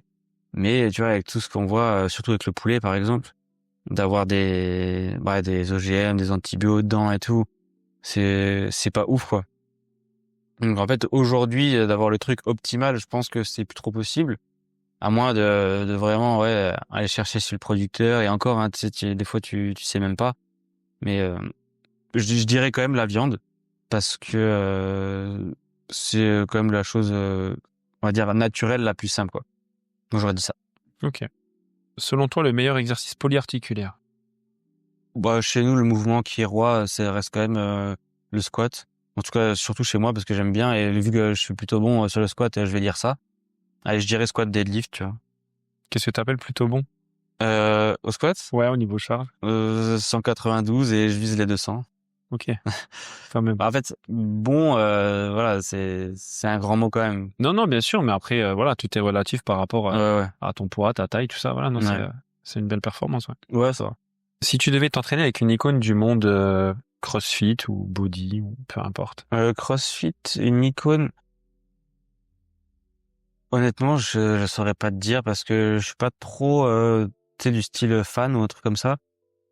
Moi, en vrai, ça serait juste m'entraîner avec les meilleurs Français, peu importe qui, tu vois, mais des mecs qui sont proches. Tu vois, en fait, ça m'intéresserait pas de m'entraîner avec quelqu'un qui me met 3 minutes, tu vois. Tu vois, j'ai les meilleurs Français.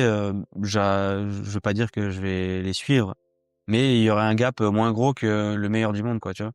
Le meilleur du monde, au final, je m'entraînerais avec lui, mais je le verrais pas, quoi. Donc ça m'apporterait pas grand-chose, mais juste m'entraîner avec les meilleurs Français. Ok. Et si tu devais t'entraîner avec un personnage de fiction? Qui fait du sport ou même pas? Ouais, peu importe, hein, si c'était un petit peu dessin animé ou manga.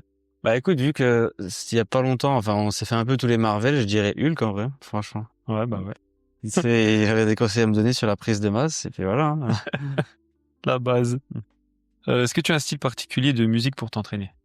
Ouais, moi je suis métalleux à fond. Donc en vrai, j'écoute beaucoup ça. Après, vu que c'est une musique un peu... y a pas tout le monde qui aime, j'en mets pas non plus trop souvent. Mais je vais dire métal, et sinon pour les WOD, j'aime bien électro, quoi. Des trucs Qui bouge un peu, quoi. voilà, qui bougent un peu et qui te mettent un peu dans l'ambiance pour faire un effort. Parce que des fois, le métal, tu sais, vu que c'est un peu agressif, des fois dans les WOD, tu sais, ça te prend la tête, tu vois ce que je veux dire? Alors que l'électro, j'aime bien, tu vois. Ok. Tu te complémentes ou pas? Ouais. Donc créatine et collagène, c'est les deux principaux. Ok. Et du coup, si tu devais garder qu'un seul complément alimentaire? Moi, je pense que ce serait collagène. Parce que dès que j'arrête d'en prendre, j'ai tout de suite mal partout. Quel âge que tu as? 30. C'est la vieillesse qui commence. Ouais. Non, mais pour les petits bobos articulaires, parce que du coup, ouais, au CrossFit, les articulations sont beaucoup sollicitées quand même. Surtout quand on met beaucoup de volume, beaucoup d'intensité. Il y a des périodes où vraiment ça coince quoi dans les genoux et dans les coudes. Donc le collagène, ça me fait vraiment du bien et c'est vraiment le complément où je vois la différence. Je vais pas dire instantanée, tu vois, mais tu vois, il y a d'autres compléments comme par exemple les oméga 3 et tout. Je sais que c'est bon et tout ça, mais quand je les prends, je vois pas de différence instantanée, quoi. Alors que le collagène, vraiment, quand tu prends un bon collagène de bonne qualité, bah en 2-3 jours, les douleurs elles disparaissent, quoi. Ouais, je pense que les oméga 3, c'est peut-être plus sur le long terme que Ouais, je tu pense verras la aussi. Ouais, différence, tu sais, par rapport aux ouais, voilà. dégénérescences du cerveau, etc. Ouais, les trucs comme ça, ouais. Mais du coup, ouais, la créatine, j'avais vu aussi une bonne différence quand j'avais commencé. Mais maintenant que j'y suis habitué, en vrai, que Tu vois plus la ouais, tu vois différence. plus. Ouais. Ouais, moi, ça me fait pisser de ouf, moi, tu vois, quand j'en Ouais, prends. bah, je vois ça. Ouais, voilà. Je vois que ça, niveau Ça, entraînement, je vois pas trop de différence. bah, moi, du coup, j'en prenais pas. J'ai commencé à en prendre. Du coup, j'ai senti un niveau prise de force que ça s'est amélioré. Mais après, une fois que t'es habitué, en vrai, je pense que t'as toujours tes stocks de créatine qui sont remplis. Et même si t'arrêtes pendant 3 semaines, un mois, bah, tu vois pas de diff, quoi. Tu vois. Si tu devais donner un seul conseil bien-être qui va vraiment au-delà du sport, euh, ce serait quoi? Ça serait, vu que je m'intéresse beaucoup, ça serait de prendre soin de sa respiration, en fait. J'ai eu la même chose hier, c'est pour ça que je Ah ouais? suis. Ouais, c'était exactement ça. C'était vraiment la respiration. En fait, moi, je m'y suis intéressé beaucoup par rapport à l'effort, en fait, tout simplement. Et du coup, j'ai commencé à intégrer les échauffements respiratoires dans mes entraînements et tout ça. Et en fait, tu vois quand même des grosses différences pendant les WOD. Tu vois, en fait, maintenant, pendant les WOD, même si je suis mort au bout de ma vie, bah, je peux vraiment être en contrôle sur ma respiration et en fait, bah, du coup, l'effort déjà te paraît beaucoup moins dur. Et même les effets que ça a sur ton bien-être général. Tu sais, quand t'es un peu stressé, si tu te poses 2 minutes à respirer, bah voilà, tu sens que tu redescends, quoi. Totalement. Donc ouais, la respiration vraiment très important pour le bien-être de la vie en général et pour les sportifs aussi, parce que quand je vois sur les walls les gens comment ils respirent, tu vois qu'en fait ils font pas du tout attention, ils respirent comme ça vient et tu sais des fois ils bloquent, des fois ils soufflent, ils inspirent pas, ils font tu sais du coup ils subissent l'effort, quoi. Ouais, ça s'apprend de toute façon, c'est comme tout. Ouais, c'est clair. Est-ce que tu as une citation ou une phrase motivante qui t'inspire? Ouais, on en a une qui est marquée sur un escalier. Et en gros, tu peux faire ce que tu veux dans ta vie, ne sois juste pas un dégonflé, en gros, pour rester poli. En gros, c'est ça, c'est-à-dire qu'il faut juste oser faire ce que tu as envie de faire. Et puis voilà, peu importe le regard des autres.